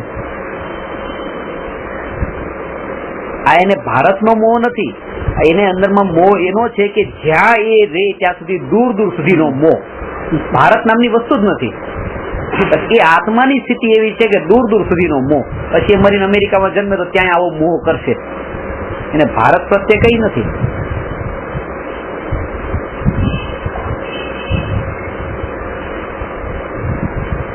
અત્યારે આટલા આટલા તમે સગાવાલા સંબંધીમાં આટલો આટલો મોહ કેમ? એ પૂર્વે એવો દબાયેલો જે મોહ હતો કે જે તમને અંદરમાં ત્યાં પડેલો હતો, વ્યક્ત કરવા માટે નિમિત્તો મળતા હતા, નિમિત્તો મળતા તરત જ આમ બોમ્બની જેમ ફૂટે છે. નારકીઓમાં મામા નતા, કાકા નતા, માસા નતા, ફુવા નતા, કઈ નતા, કોઈ સંબંધ નતા, બાપ નતા, દીકરાય નતા.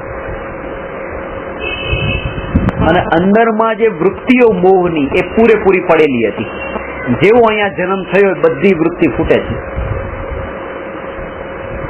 દૂર દૂર સુધી સંબંધ માને છે કે પત્ની આ મારી પત્ની, પત્નીની બેન આ મારી સાળી, એનો હસબન્ડ એ મારો સાઢુભાઈ, એના કઈ આ એ દૂર દૂર સુધી, કારણ કે વૃત્તિ અંદર સંબંધ માનવાની પડી અને એનો અહેસાસ થતો જ નથી. આ શું, મેં તો ખાલી આને સાઢુભાઈ માન્યા છે, એમાં શું છે? પણ આત્માની નબળાઈ કેટલી છે કે એ એટલે દૂર સુધી જઈને પણ મોહને ફેલાવે છે. એકાદમાં બેસીને જો પોતે વિચાર કરે તો ઘણા પાછા વળી જવાય.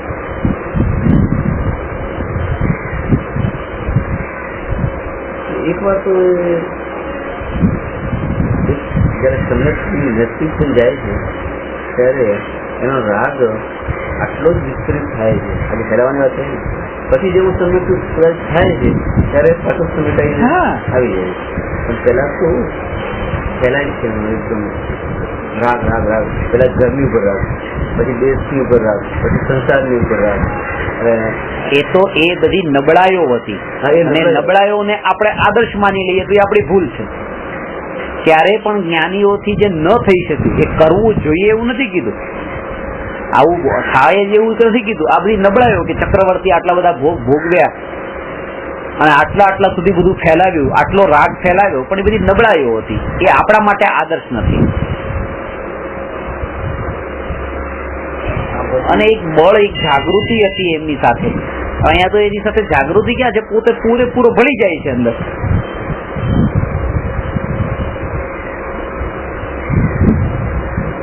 આ બધું છોડી ગયા.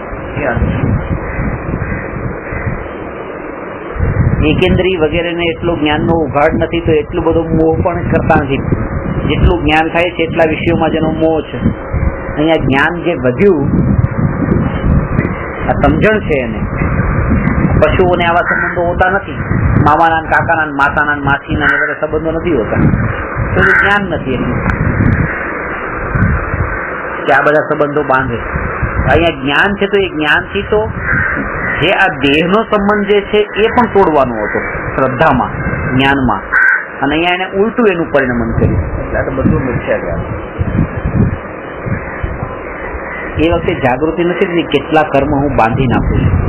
એ કર્મને જ્ઞાનીની એ પૂરેપૂરી જાગૃતિ હોય કે આ જે આ અત્યારે માનો કે હું 8 કલાકમાં ટીવી સામે બેસીને જે કર્મ બાંધું છું મારે નથી કરવું. કેમ? કારણ કે એટલી તપસ્યા પાછી વધારે કરવાની, આ કર્મને ખપાવવા તો પડશે ને, એટલું સંસાર પરિભ્રમણ મારું વધશે એ પૂરેપૂરી જાગૃતિ છે. લક્ષ્ય એકનું મોક્ષ છે ને એટલા માટે આ વિકલ્પ પણ નથી આવતા એ વિષયોમાં પડવાના. અને એ તીવ્રતા તમે પોતાની તીવ્રતા એ કેટલી છે માપવી હોય તો મેચ ચાલુ થઈ ગઈ. કોણ રમવા આવ્યું કે ભારત આવ્યું? શું સ્કોર છે? વિકેટ કેટલી ગઈ? કેટલી ઓવરમાં? કોણ રમે છે? કેટલા બોલમાં કેટલા કર્યા? કેટલી ફોર મારી? પછી એનો વિસ્તાર વધતો જાય છે અને જેટલા પ્રશ્ન એના વધે ને એનો અંત નથી આવતો.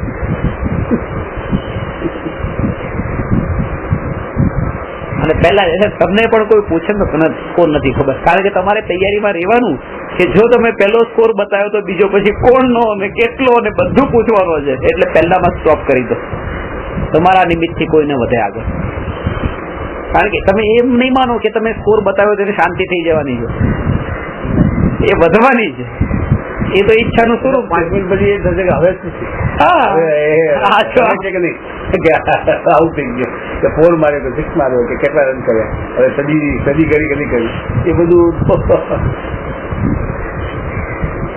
પત્ની પ્રત્યેનો મોહ એ પત્નીનો મોહ થોડો છે. એ તો રાગ છે એવો, એ વાસનાનો રાગ છે. વાસનાનો રાગ છે, પોતાનો રાગ છે ભાઈ. એના કરતા આવતા ભાવમાં કોઈ માનો એક કૂતરો બનશે તો કૂતરીનો રાગ આવો હશે. એમાં કે પત્નીની કોઈ મહાનતા નથી. એટલે એ જાગૃતિ રાખવાની કે મારી કોઈ મહાનતા નથી કે પત્ની મારા પ્રત્યે રાગ કરે છે. એ એના રાગને પોષી રહી છે. બાકી હું કઈ આટલો સારો છું એટલે મને આટલો સારી રીતે રાગ કરે છે, મને રાખે છે, એમ નથી. એના રાગને પોષે છે. બધા પોતાના રાગને. અહીં તો મરીન માનો બીજી જગ્યાએ જન્મ થશે, કોનો કૂતરી બનશે, કોઈ કૂતરાને પણ એ રીતે પ્રેમ કરશે. એની તીવ્રતા વધારે છે, રાગની તીવ્રતા વધારે છે. તો એવું તમને લાગે તો એ આત્માની મહાનતા ન લાગે તો તમને પણ એના પ્રત્યે એવી કરુણા આવશે કે ભાઈ આ છોડવા જેવો છે, મારામાં પણ આવો નહીં કરો તમે. અને અહીંયા તો ન કરતા હોય તો કે જો મને પ્રેમ નથી કરતી. પ્રેમ તો કરવી જોઈએ ને મને. જો એ અધ્યાત્મ માર્ગે આવે તો મારે તો ઉલટો આદર્શ માનીને એમ કરવું જોઈએ કે ખરેખર ધન્ય છે કે હું આ સ્થિરતા નથી રહેતી, એનામાં જો આ સ્થિરતા રહે તો મારે ગુણો અપનાવવા જેવા છે. પોતાની સ્વાર્થ વૃત્તિ છોડીને જો એ રીતે તમે જોવો તો એ તમારામાં તમને એ આદર્શ લાગશે કે તમે તમારા સ્વાર્થને નથી જોતા ત્યાં કે મને પ્રેમ ન કર્યો, પણ તમે એ જોયું કે એ આત્મા આટલો વિકાસ પામ્યો, કે આત્મા નિર્મળ થયો, કે જે મને કોઈ આવી નિર્મળતા વાળો દેખાતું નથી, આવું નિમિત્ત મને મારા ઘરમાં જ મળી ગયું.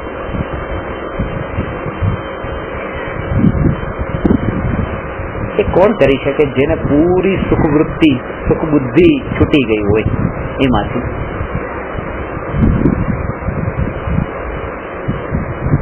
મારી નથી, એ પોતે એટલો જ્ઞાની હોય તો એને જે રૂપે જોઈ શકે.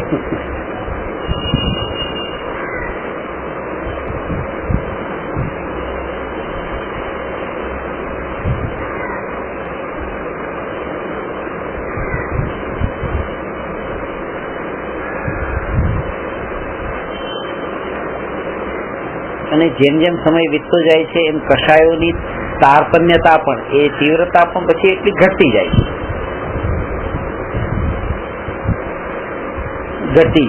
કે અત્યારે હવે તમને કોઈ આનંદ જેવું કઈ છે, અત્યારે કઈ તમે ખુશી કઈ, અત્યારે કોઈ ફિલિંગ્સ નથી. એ વખતે ફિલિંગ્સ હતા, 12 કલાક પહેલા ફિલિંગ્સ બહુ હતા, અત્યારે કઈ નથી. એમ નહીં સમજો, નથી, અંદર દબાઈ ગયા. હવે કોઈ એવું નિમિત્ત નથી મળતું. આગળ જઈને પાછી કોઈ એવી નિમિત્ત વાળી કોઈ એવી ઘટના ઘટે, પાછા એ ફિલિંગ ઉભા થશે. એ જતા નથી રહ્યા અને એ અંદર પડ્યા છે ને, એના બંધન નિરંતર પાછા ચાલુ છે. સંસ્કારમાં પડી ગયા ને, કર્મ બંધાય, અત્યારે બંધાઈ રહ્યા છે. એમ લાગે અત્યારે તો અમે કઈ કરતા નથી, શાંતિથી બેઠા છીએ, પણ પેલો સંસ્કાર જે પડી ગયો મોહ વાળો,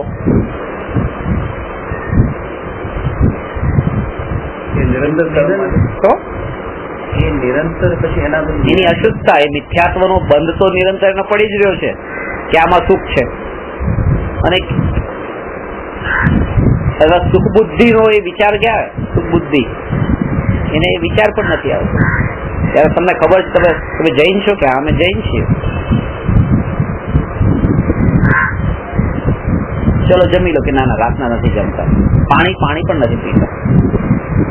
દિવસનામાં ઉકાળું ગાળું એવી રીતે પૂરેપૂરું. અત્યારે શું કરો? મેચ જોયું, અરે કેટલાય સૂક્ષ્મ ઘાસના ઉપર બધા ઘાસ ઉપર દોડી રહ્યા છે અને તમે અહીંયા આનંદ માની રહ્યા છો. બહુ સારું થયું, વાહ વાહ વાહ વાહ, બહુ સારું થયું, બહુ સારું થયું. આ દોડતો કેમ નથી? હજી દોડે, ફિલ્ડિંગ કેમ નથી કરતો બરાબર? દોડે, ભાગે, દડો પકડે. એના એ પકડવામાં એ જીવો મરે છે એનો વિચાર કોણ કરનારા? અને આવી વાત પણ કરે તો કોઈ ક્યાં ગાંડો છે?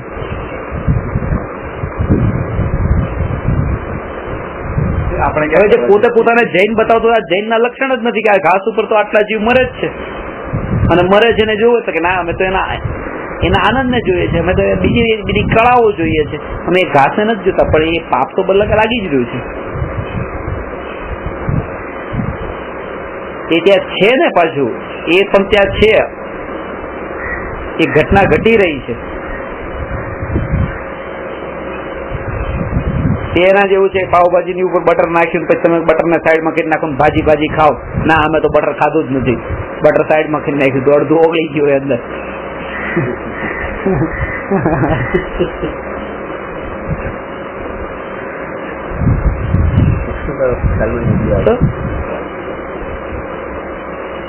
એટલે સંયોગોથી જુદા એક વસ્તુ એ અલગ છે, એક તો એ કે હિંસા થવી અલગ છે. ઘાસ ઉપર તો કેટલાય તે ચાલતા હોય છે, પણ અહીંયા એમાં સુખ માન્યું, પાછું સુખ માન્યું અને એમાં કે બરાબર છે આવું કરવું, અને ન કરે તો પાછું એટલો વિરોધ, પાછું આ કેમ નથી કરતું.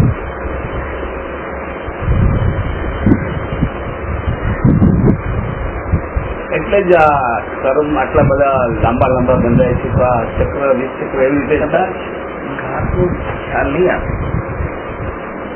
આપણે તો ખ્યાલ કરી શકીએ, કોઈને ઘાસનો ખ્યાલ નથી, અજ્ઞાની હોય તો કર્મ બંધાય, કોઈ કરમ નહીં. તો એ કર્મ બંધાય. કૃપાળુજીએ કીધું ને, ઝેર સુધા સમજે નહીં, જીવ ખાય પણ થાય. જ્ઞાન હોય કે ના હોય એનાથી શું લેવા દેવા? એને તો કર્મ બંધાય છે. અથવા એવું થયું કે મર્ડર કરે કે ના? કાલે અત્યારે નજરની સામે ટીવી ઉપર જોયું, ત્યારે પેલો તો પતંગિયા મારી નાખ્યા, 2-3 પતંગિયાને, પાકિસ્તાની ખેલાડીઓ એને નડતા હતા પીચ ઉપર, ત્યાં મારી નાખ્યા. કારણ કે ફ્લડ લાઇટ ના અંદર એટલા બધા જીવ જંતુઓ થઈ જાય, મારી નાખ્યા. એ તો ખાઈ જાય, એને શું? પણ એને આપણે કેટલા કૃતજ્ઞ થઈ ગયા છીએ કે એ નજર સામે જોતા હોવા છતાં પણ હમણાં જીત છે એવો રાગની તીવ્રતા કેટલી, અને આ હિંસાને કેટલી આમ અણદેખી કરી નાખી.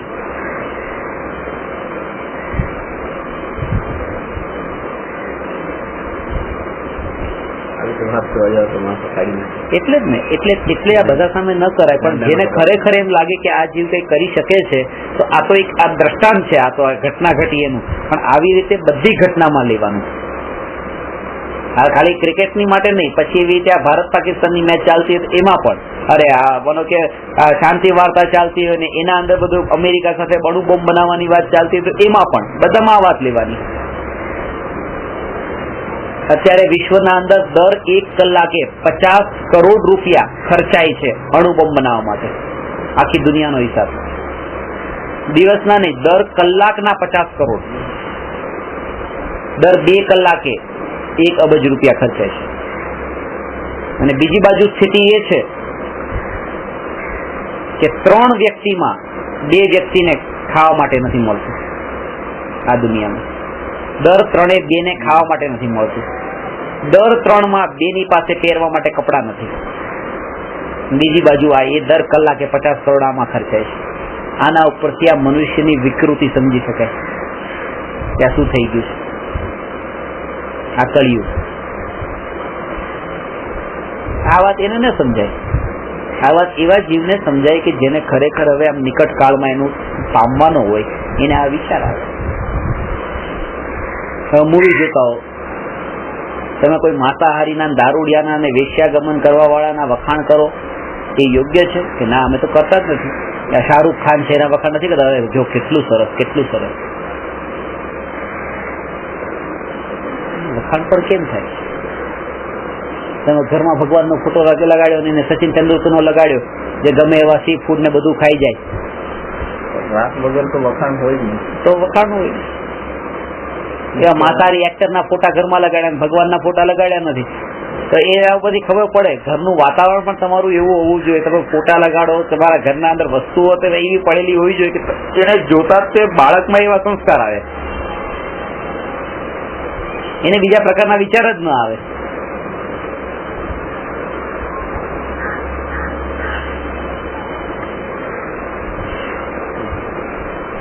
કે ના અમે માંસ ખાય કે દારૂ પીએ અમે એના વખાણ નથી કરતા, અમે તો એની કળાના વખાણ કરીએ છીએ.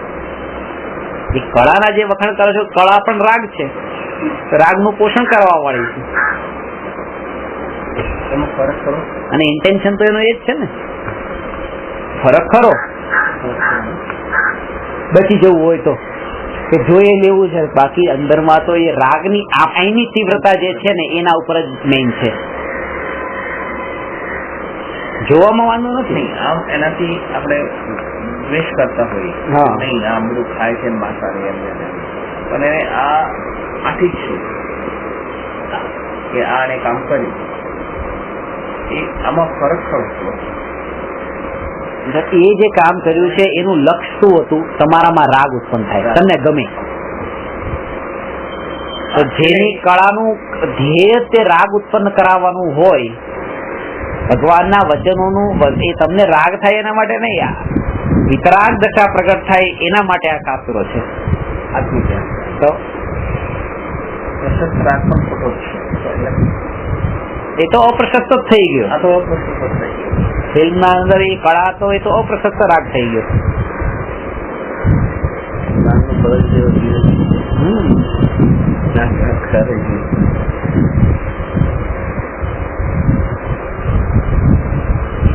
અને જયારે તમારા આવા વિચારો બદલાય ત્યારે તમારું સર્કલ બદલાઈ જાય. પછી તમે એવા સર્કલમાં જાઓ પણ નહીં.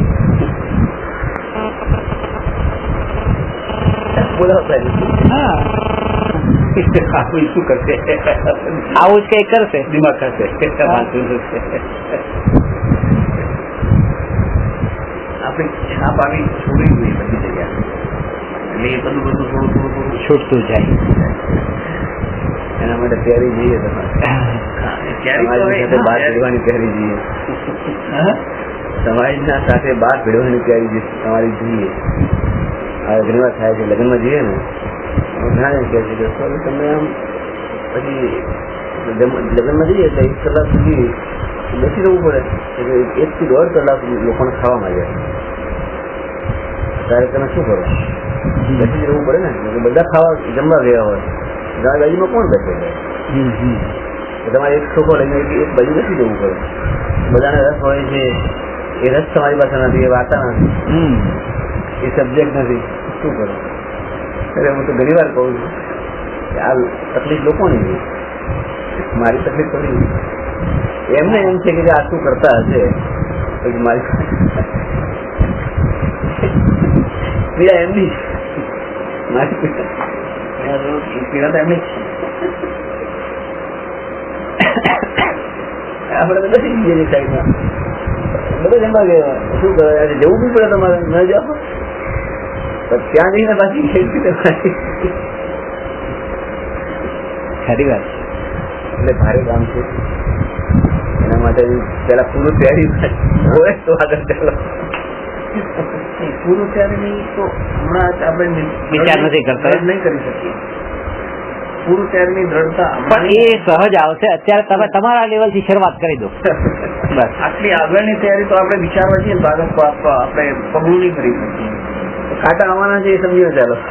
એ અનુકૂળતા નથી મળવાની. પણ આ પ્રશસ્ત રાગ હોવો જોઈએ, આમાં ભરેલો હોવો જોઈએ પ્રશસ્ત રાગ. એનાથી પણ એ બસ ત્યાં અજ્ઞાનતાથી આ બધું કરી રહ્યા છે. જીવી રહ્યા છે. રાગ વગર આપણે જીવી નહીં શકીએ. એમાં પછી પ્રશસ્ત એવું માનીએ છે, રાગ વગર હું નહીં જીવી શકું એવું માનીએ છે. બાકી રાગ થી જ રાગ થી તો આ ખરાબ જીવન જીવી રહ્યા છીએ. પેલું ઉત્કૃષ્ટ જીવન છે તો રાગ વિના જ જીવવાનું. રાત વગર જીવાય પણ એક પ્રશસ્ત રાત જીવાતું નથી. આથી મરાય છે પ્રતિ પર. એટલે પ્રશસ્ત રાગ સારો લઈએ. એ પ્રશસ્ત રાગ એટલો દુઃખી કરવા વાળો છે કે પ્રશસ્ત રાગ જે છે ને એ સ્વર્ગમાં લઈ જાય છે, ત્યાંથી એકેન્દ્રીમાં લઈ જાય છે. એટલે મેં તમને કીધું હતું પેલા 2 દેવલોકમાં પછી સીધી એકેન્દ્રીમાં જ જાય છે. નિયમથી, પેલા ને બીજા પેલા 2 દેવલોકથી. તો કહેવાનો અર્થ એ કે આ પ્રશસ્ત રાગથી દેવલોકમાં ગયા હતા અને દેવલોકમાંથી ઐકેન્દ્રીમાં ગયા. એટલે આત્મજ્ઞાન વગરનો આ રાગ છે બહુ ખતરનાક છે. પ્રશસ્ત રાગની પરિભાષા પૂરી નથી કરી. આપણે દરેક કહીએ કે ભગવાન પતિનો રાગ છે, પણ ભગવાન પતિ કેમ રાગ છે? મૂર્તિ સારી છે એટલે રાગ છે? ના, એ તો એ પ્રશસ્ત રાગ નથી કીધો ને. ભગવાનનો જ રાગ એ પ્રશસ્ત રાગ. મૂર્તિ ભગવાનની એનો નહીં, એમના વિતરાગતાનો રાગ છે. હા, એ જ ભગવાન ને. ભગવાનની મૂર્તિ એ ભગવાન નહીં, એ પૂતગલ. એ તો શરીરનો રાગ નહીં, સમોસરણનો રાગ નહીં. તો પૌદેવે કીધું છે ને, જે જીન દેહ પ્રમાણ ને સમોસરણ આદિ સિદ્ધિ વર્ણન સમજે જીનનું રોકી રહે નિજ બુદ્ધિ. સમોસરણ ને જીનેન્દ્ર ભગવાનનું દેહ ને એ જોઈને ભગવાનની મહિમા ગાય, હવે આ ભગવાનનું સ્વરૂપ એ પોતાની બુદ્ધિને રોકી દે છે. એટલે કે એમાં જ અટકી જાય છે. ભગવાનને ઓળખ્યા જ નથી. ભગવાનને ઓળખવાનો મતલબ કે આ શરીર અને સમોસરણથી જુદી જે આત્માની વિતરાગતા એ ભગવાન. આપણે આજે જે ભગવાનને જોઈ રહ્યા છે એ વિચાર તો જ આવે છે કે આખી વિતરાગ, બસ એ વિચાર આવતો હોય તો ભગવાનને. અને એ રાગ જે છે તો વિતરાગતાનો રાગ એ પ્રશસ્ત રાગ છે ને રાગનો રાગ એ અપ્રશસ્ત છે. હા, એ વિતરાગતાનો રાગ છે. પ્રશસ્ત રાગ. એ પ્રશસ્ત રાગ પણ આટલું તો સમિત ની બાજુમાં જ લઈ જવા વાળો રાગ છે. વિતરાગતા છે ને એ જ છે કે વિતરાગીનો રાગ છે. એ તો વિતરાગી તો એ છે, પણ તમારો તો રાગ જ છે ને. એટલે તમારો તો ઘાત કરનારો છે. ઓકે, એટલે એમની વિતરાગતાનો રાગ છે, હા. આપણી વિતરાગતાનો રાગ નથી. હા, અને તમારી વિતરાગતાનો રાગ એ પણ રાગ જ છે ને. રાગ તો ઘાત કરનારો છે. પણ એને ખ્યાલ જ નથી. એટલે કે હું મારી અંદર જો એક સિદ્ધાંત સમજવાનો કે રાગ કોનો હોય એ મહત્વનું નથી. રાગ એ રાગ મારો ઘાતક છે. અને જ્ઞાન, તમે જ્ઞાનનો પણ રાગ કર્યો, જ્ઞાનનો રાગ, તો પણ એ તમારા સ્વભાવ, તમારો ઘાતક છે, કારણ કે રાગ છે. એટલે એક દશા એવી આવે છે જયારે આત્મજ્ઞાન ને કેવળ જ્ઞાન ને એ રાગ પણ હોતા નથી, ત્યારે જ વિતરાગ થાય છે. વિતરાગનો અર્થ એ છે ને. હવે બીજી વાત, રાગ કોનો હોય એ મહત્વનું નથી. રાગ તો બંધનું જ કારણ છે. અને જ્ઞાન કોનું હોય એ મહત્વનું નથી. જ્ઞાન નિર્જરાનું જ કારણ છે. તમે ગમે એને જાણો, બસ જાણો. રાગને પણ જાણો છો ને, જાણો. એ જાણવાનું કાર્ય, જાણવું, જ્ઞાતા. પાપને જાણો, નરકને જાણો, પાપીઓને જાણો. જાણવું એ મારો સ્વભાવ છે. રાગનું જ્ઞાન પણ નિર્જરાનું કારણ છે અને જ્ઞાનનો રાગ પણ બંધનું કારણ છે. જ્ઞાનનો રાગ બંધનું કારણ છે અને રાગનું જ્ઞાન નિર્જરાનું કારણ છે. રાગનું જ્ઞાન એટલે છેલ્લે જ્ઞાન આવે તો જ નિર્મળતા. બસ પછી આ તો રાગ સુધીના જ્ઞાન નિર્જરાનું કારણ કીધું, એનો મતલબ કે બધા જ પછી પ્રશસ્ત રાગ પણ સમય દ્રષ્ટિ પછી તો હટી જશે. જે બંધનું કારણ છે એવો રાગ, બંધનું કારણ એ રાગ, એનું પણ જ્ઞાન કરો તો નિર્જરા. અને જે નિર્જરાનું કારણ છે એવું જ્ઞાન, એનો પણ રાગ કરો તો બંધ. એટલે છેલ્લે તમારે જ્ઞાન ઉપર આવવાનું છે. રાગ છે રાગનું પણ ખાલી ધ્યાન કરો છો. એ તો ત્યારે થાય. એટલે આપ જે જ્ઞાન કહો છો એ તમે જ્ઞાનની વાત થઈ. હા, એ જ થઈ. અને એના પછી એના પછી પતસ્થ નીકળી જાય છે ને પોતાનું એ તો પૂર્ણ વિતરાગી થાય ત્યારે પ્રશસ્ત રાગ નીકળે.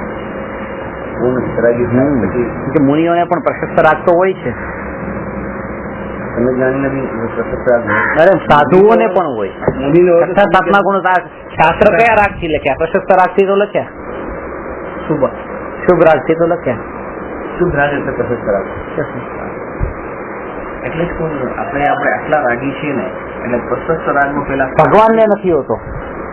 એ વિતરાગી છે ને, પૂર્ણ વિતરાગી. એટલે ભગવાનનો જે ઉપદેશ છે એ રાગ વિનાનો હોય છે અને મુનિનો ઉપદેશ રાગ વાળો, રાગ સહિત હોય છે. સદગુણ હોય છે. 12 નીકળી જાય. 10મા ને અંતે પુરુષાર્થ કરતા. એટલે સૂક્ષ્મ લોભ જે કહેવાય છે એ જ પ્રશસ્ત રાગ.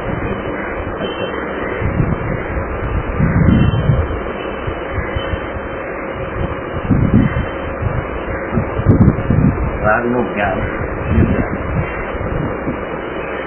જ્ઞાનનો રાગ એ બંધનું કારણ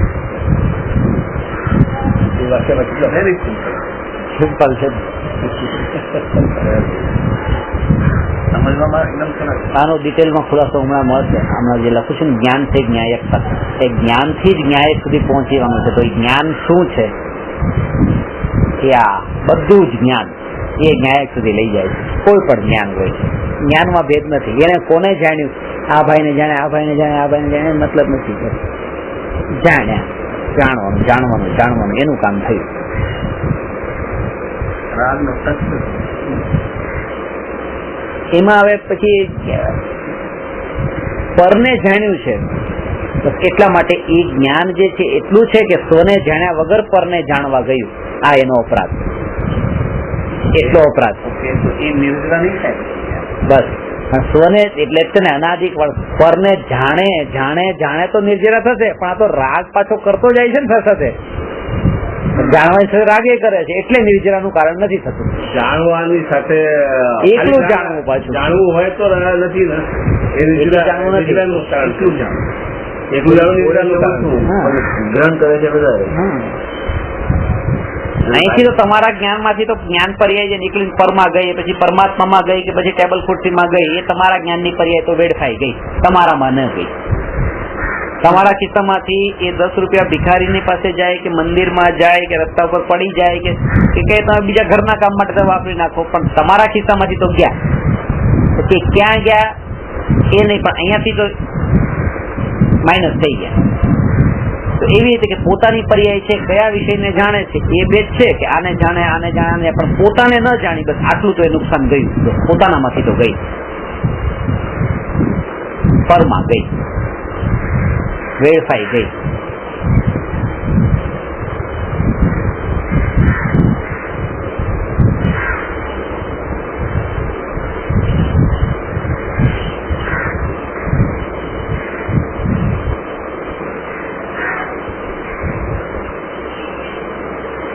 પોતાને જાણવા માટે રાગનું જ્ઞાન,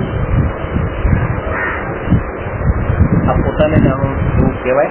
હા, પોતાના રાગનું જ્ઞાન આપણે કરીએ એટલે એ પોતામાં ગયા. રાગને રાગ રૂપે જાણે, રાગને રાગ રૂપે હા તો નિર્જન. બસ આ રાગ છે, આ હેય છે, બસ તો એ નિર્જનનું કારણ છે. હા, એટલે આ પોતામાં ગયા. એક તો આ વાત કે રાગને જાણે, રાગનું જ્ઞાન પણ નિર્જરાનું કારણ અને જ્ઞાનનો રાગ પણ બંધનું કારણ. હવે બીજી વાત, રાગથી જ્ઞાન થતું નથી અને જ્ઞાનથી રાગ થતો નથી. એટલે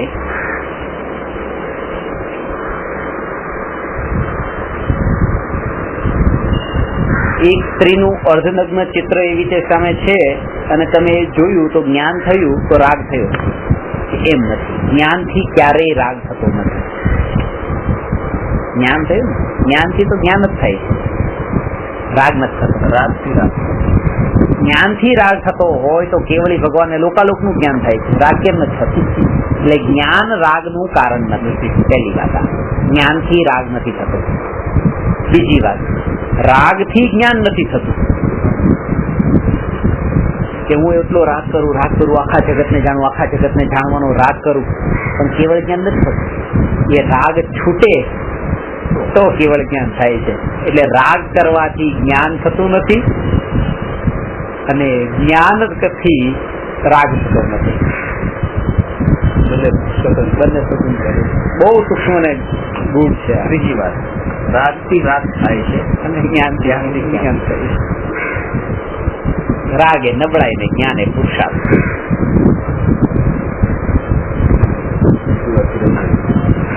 એ તો આ બધા રવિભાઈ ના જ છે, કારણ કે રવિભાઈ દરેક ના પોતપોતાના બસ જેને જે ઉપયોગમાં આવે એના.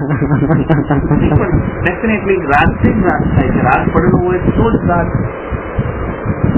રાગથી જ રાગ થાય.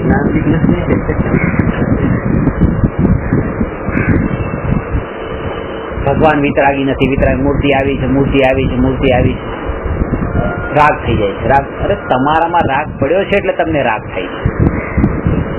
વિતરાગતા હોય ને વિતરાગતા થાય છે. તો એનો મતલબ એ કે હવે ગમે એમ રાખો કે એમ નહીં, અત્યારે તો દશા નથી એવી આવી એટલે હવે એની જરૂર છે જે વિતરાગી હોય. દશા એવી આવી ગયા પછી વાંધો નથી, પછી તો દર્શન નું કરવાની જરૂર નથી. ત્યાં તો એટલે જ તો હમણાં જે આપણે સારો લઈએ છીએ એ પ્રશસ્ત રાગનો સારો લઈ શકીએ. પ્રશસ્ત રાગનો પણ સહારો એને એ છોડવા જેવો છે. સહારો ખબર હોવી જોઈએ, એ સાધન ખબર હોવી જોઈએ, સાધ્ય નથી. સાધ્ય નથી, એ દંડો છે ખાલી. ભાઈ શરીરની નબળાઈ છે એટલે ચાલુ પડે. બીજા કરતા આ દંડો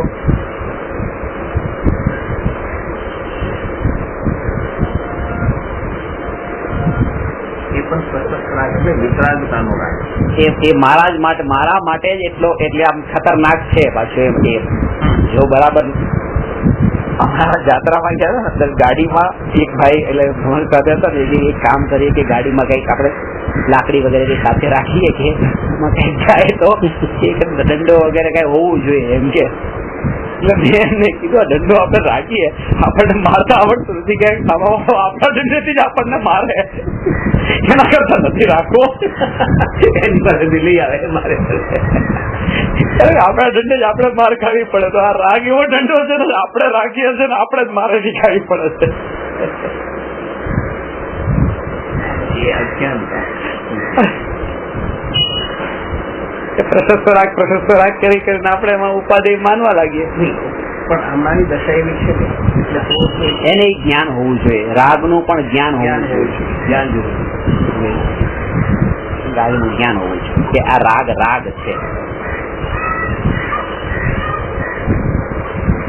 બે વચ્ચે બહુ મોટું અંતર છે કે રાગ જે આવે છે, રાગ હંમેશા પરના લક્ષ્ય જ થાય, ત્યારે સ્વના લક્ષ્ય રાગ ન થાય.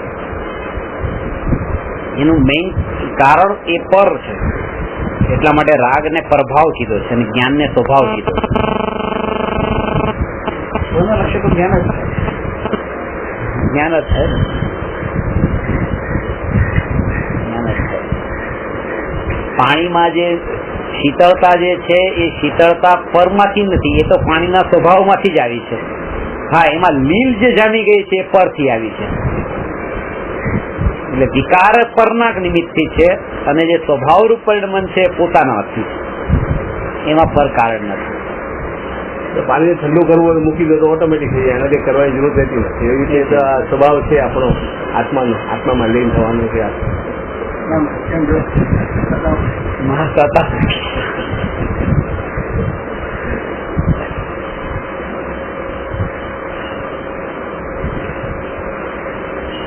એ છે.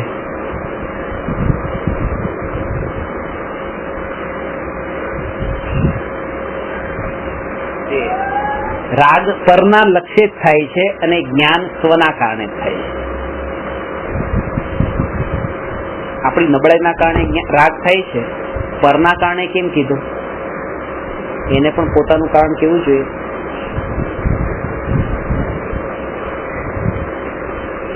કે જ્યાં સુધી એને પરની કેટેગરીમાં નહીં રાખવામાં આવે ત્યાં સુધી પોતાનો શુદ્ધ સ્વભાવ છે પકડમાં નહીં આવે. એ રાગ પણ મારું કઈક સ્વરૂપ છે એવું એને લાગશે તો એ શુદ્ધ દ્રવ્યનો જે આશ્રય લેવાનો છે નહીં લઈ શકે. એટલે એને તો પૂરેપૂરો પરની કેટેગરીમાં પરના લક્ષ્ય થાય છે. તેથી એ વિભાવ છે. અને સામે જ્ઞેય છે, કોઈને કોઈ જે જ્ઞેયને જાણે છે ત્યારે જ્ઞેય તો સામે હોય જ છે.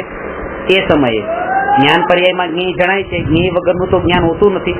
તેમ છતાં પણ જ્ઞેયના કારણે જ્ઞાન છે એમ ન કીધું ને જ્ઞાનના કારણે જ્ઞાન કીધું, કારણ કે પોતાના સ્વભાવને બતાવે છે, સ્વભાવ તરફ લઈ જાય છે. અને રાગને પોતાનો કહેતા એ સ્વભાવમાંથી બહાર લઈ જાય છે.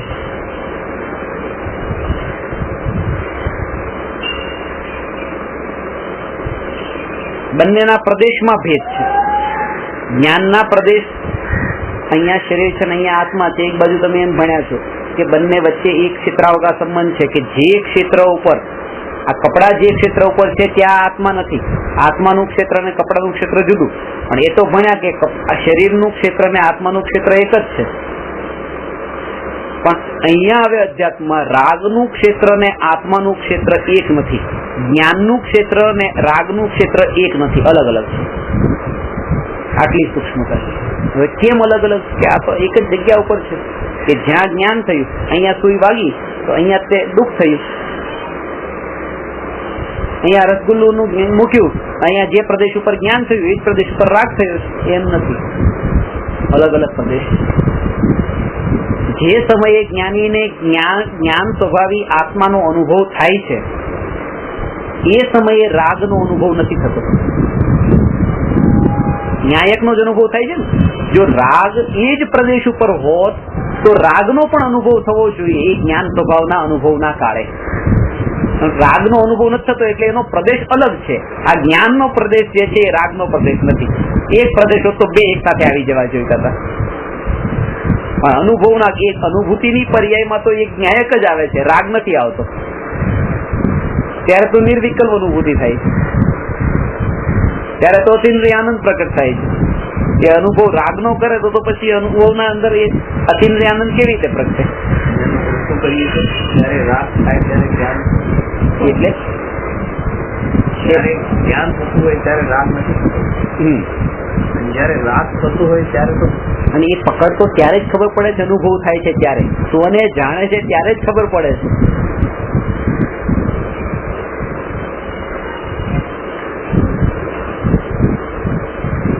અને જે મેં રાગ થવાથી કર્મ બંધન કીધું તો ત્યાં જ જ્ઞાનના પ્રદેશો છે. રિવર્સ, જે રાગના કારણે કર્મ બંધન થાય છે તો એ જ પ્રદેશ ઉપર જો જ્ઞાન છે તો પછી એ જ્ઞાન પણ એનું કારણ બનવું જોઈએ. એક સાથે છે ને, પણ એ કારણ નથી બનતું એટલે એનાથી જુદું છે જ્ઞાન. એકલો રાગ જ કારણ બને છે તો રાગના પ્રદેશ જુદા છે. કારણ કે એક કારણ બે એક સાથે હોય તો બંને એક સાથે કારણભૂત થવા જોઈએ. જેમાં એક ક્ષેત્ર ઉપર છે તો આ હાથ જાય છે ત્યાં આત્મા પણ જાય છે એમ છે. તો એવી રીતે રાગ જેમ કારણ બને છે તો ત્યાં જ્ઞાન પણ કારણ બનવું જોઈએ. પણ જ્ઞાનને તો કારણ કીધું નહીં બંધનું. રાગ જ બંધનું કારણ છે કારણ કે એ રાગ વસ્તુ જ અલગ છે, એના પ્રદેશ અલગ છે. એક ક્ષેત્ર વગર સંબંધ. હા, એમ રાગના પ્રદેશ ને આત્મા પ્રદેશ એક ક્ષેત્ર વગર. એ જ અહીંયા તો શરીર અને આત્માને પણ એક ક્ષેત્રાવકાશ સંબંધ છે. અહીંયા આત્મા શરીરની વાત કરું, રાગ આત્માની નહીં. શરીર અને આત્માને પણ એક ક્ષેત્રાવકાશ સંબંધ છે. આ સ્થૂળ દ્રષ્ટિથી વાત કરી, પણ અનુભૂતિની ને અધ્યાત્મની દ્રષ્ટિએ જયારે તમે એની ચરમસીમા ઉપર જાઓ ત્યારે પછી એ પણ જુદા જુદા થઈ જાય છે. રાગ અને આત્મા પણ, શરીર ને આત્મા તો થઈ જ જાય છે, રાગ અને આત્મા પણ જુદા છે. બધેમાં અપેક્ષા લાગશે કે આ અપેક્ષા એ છે, આ અપેક્ષા એ છે, એ નથી બોલતું. ભરેલું છે જ નહીં એટલે છૂટું તો છે જ. જે છૂટું છે એ વિસ્તારમાં રહી જશે ના રહી શકે. તો આપની દ્રષ્ટિએ કીધું કે એક ક્ષેત્ર સંબંધ છે. આ એક ક્ષેત્ર, કારણ કે આકાશના જે પ્રદેશ પર શરીર છે એ જ આકાશ પ્રદેશ ઉપર આત્મા છે. એ અપેક્ષા એ એક ક્ષેત્રાવગાહી છે. નિશ્ચયની દ્રષ્ટિએ જઈએ તો એ પણ નથી. ના, એ બંને છૂટા જ છે. છૂટા છે, પણ આ જે શરીરે જે આકાશ પ્રદેશને રોક્યા છે, આત્મા એ જ આકાશ પ્રદેશને રોક્યા છે. કોઈ બીજા અત્યારના જે આકાશ પ્રદેશ ઉપર શરીર છે એ જ આકાશ પ્રદેશ ઉપર આત્મા છે. અને આ રાગ અને આત્માની જે વાત કરી છે આકાશ પ્રદેશની અપેક્ષા નથી, એના સ્વભાવના પ્રદેશો જે છે. જેવી રીતે દરેક દ્રવ્ય પોતે પોતાના સ્વચતુષ્ટયમાં છે ને, તો એવી રીતે આ શરીર પણ પોતાના દ્રવ્ય, ક્ષેત્ર, કાળ અને ભાવ, એવી રીતે આત્મા પણ પોતાના દ્રવ્ય, ક્ષેત્ર, કાળ, ભાવમાં છે. જેમ બે ભિન્ન દ્રવ્ય વચ્ચે દ્રવ્ય, ક્ષેત્ર, કાળ, ભાવ ઘટિત કરતા બંનેના જુદા જુદા ઘટિત થાય છે શરીરના અને આત્માના, એવી રીતે સ્વભાવ અને પરભાવ વચ્ચે દ્રવ્ય, ક્ષેત્ર, કાળ, ભાવ ઘટિત થાય છે આ રાગ અને જ્ઞાન વચ્ચે.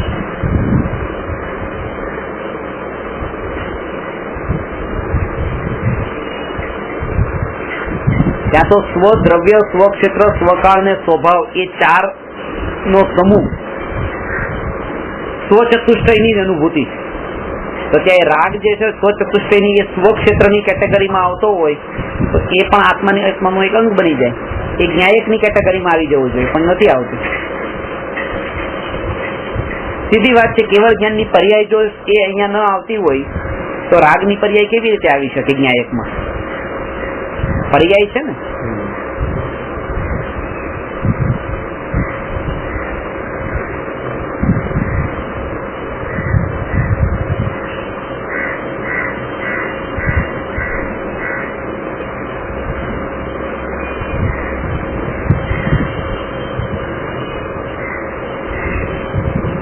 એક જ ક્ષેત્ર પર આત્માના અનંત ગુણો છે. એક જ ક્ષેત્ર પર અનંત ગુણો છે. ત્યાં રાગ એ છે ને ત્યાં રાગ છે. એ અરે રાગ જે છે એ પાછી પર્યાય એ ચારિત્ર ગુણ ની જ છે. એવું થોડું છે કે ચારિત્ર ગુણ અહીંયા હોય એની પર્યાય બીજે હોય. એ ચારિત્ર ગુણ ની પર્યાય જ રાગ છે. પણ અહીંયા પર્યાય થી દ્રવ્યનું ભેદ જ્ઞાન કરાવે છે.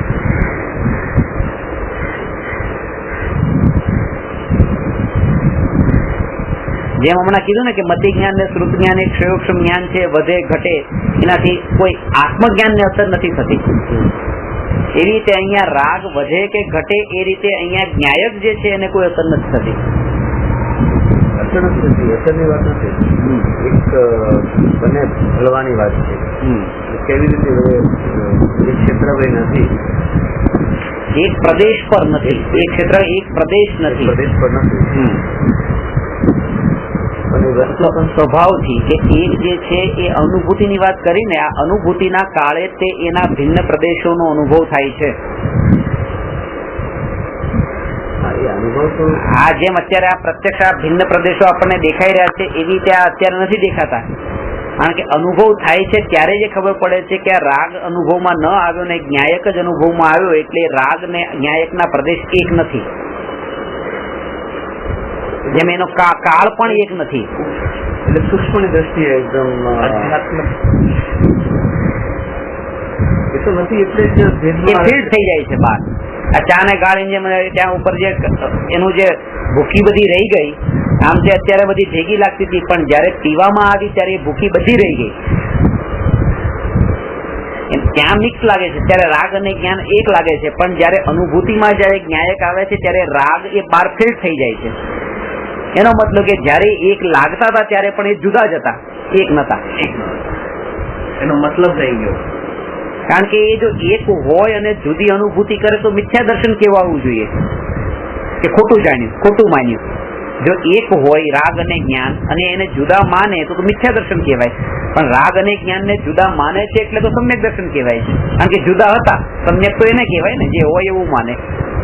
ભલે એક જ ઘરમાં રહેતા હોય પણ એને જુદા જુદા જાણે છે. એવી રીતે એક જગ્યામાં રહે છે પણ એને જુદા જાણે છે. એટલે જ આપણે કીધું ને કે વૃત્તિને ટાળવા માટે મારામાં જે વૃત્તિ પડેલી છે, વિકલ્પ નહીં. વિકલ્પ તો સદનિમિત્તના યોગમાં રહેવાથી ટળી જાય છે, વૃત્તિ નથી ટળતી.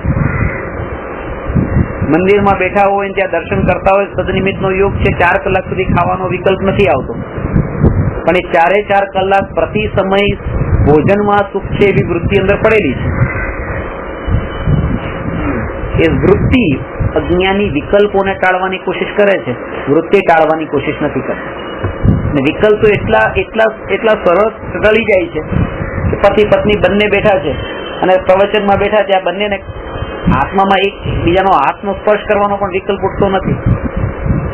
હવે કલાક સુધી વિકલ્પ જ નથી કોઈ, પણ બંનેમાં એવી વૃત્તિ પડેલી છે કે કામ વિકાર માત્ર સુખ છે, એ વૃત્તિ પડેલી છે.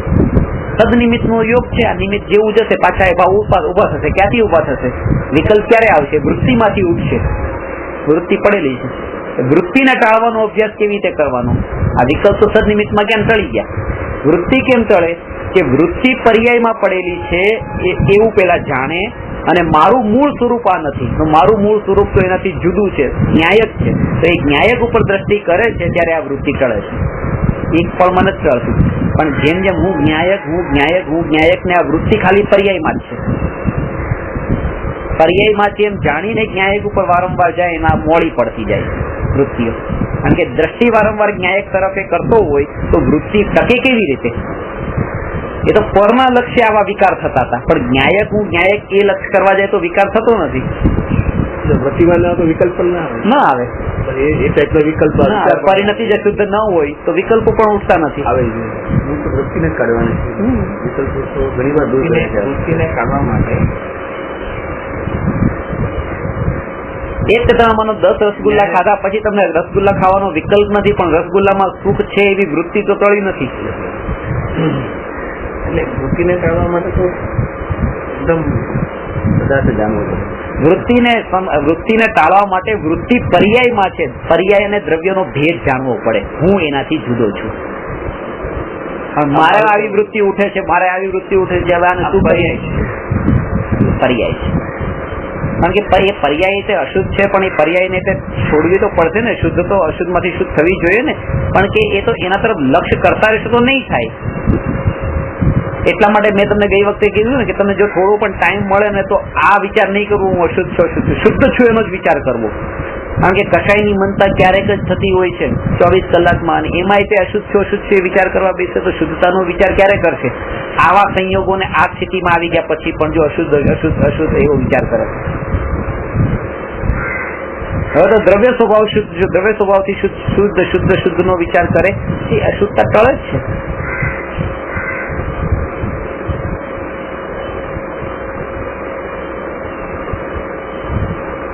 નથી ટળતી એવું જો કોઈને લાગે તો હજી શુદ્ધ જે સ્વરૂપ છે એ ત્યાં સુધી બરાબર નથી પહોંચ્યો. એ આ પ્રોસેસ ખોટી છે એમ નહીં, આ વિધિ ખોટી છે એમ નહીં, એ પોતાની ભૂલ છે કે હજી એ શુદ્ધતાને હજી બરાબર સમજ્યો નથી. કઈ શુદ્ધતાની વાત કરી રહ્યા છે? કારણ કે એ શુદ્ધતાથી તો પર્યાયની અશુદ્ધતા ટળે જ છે.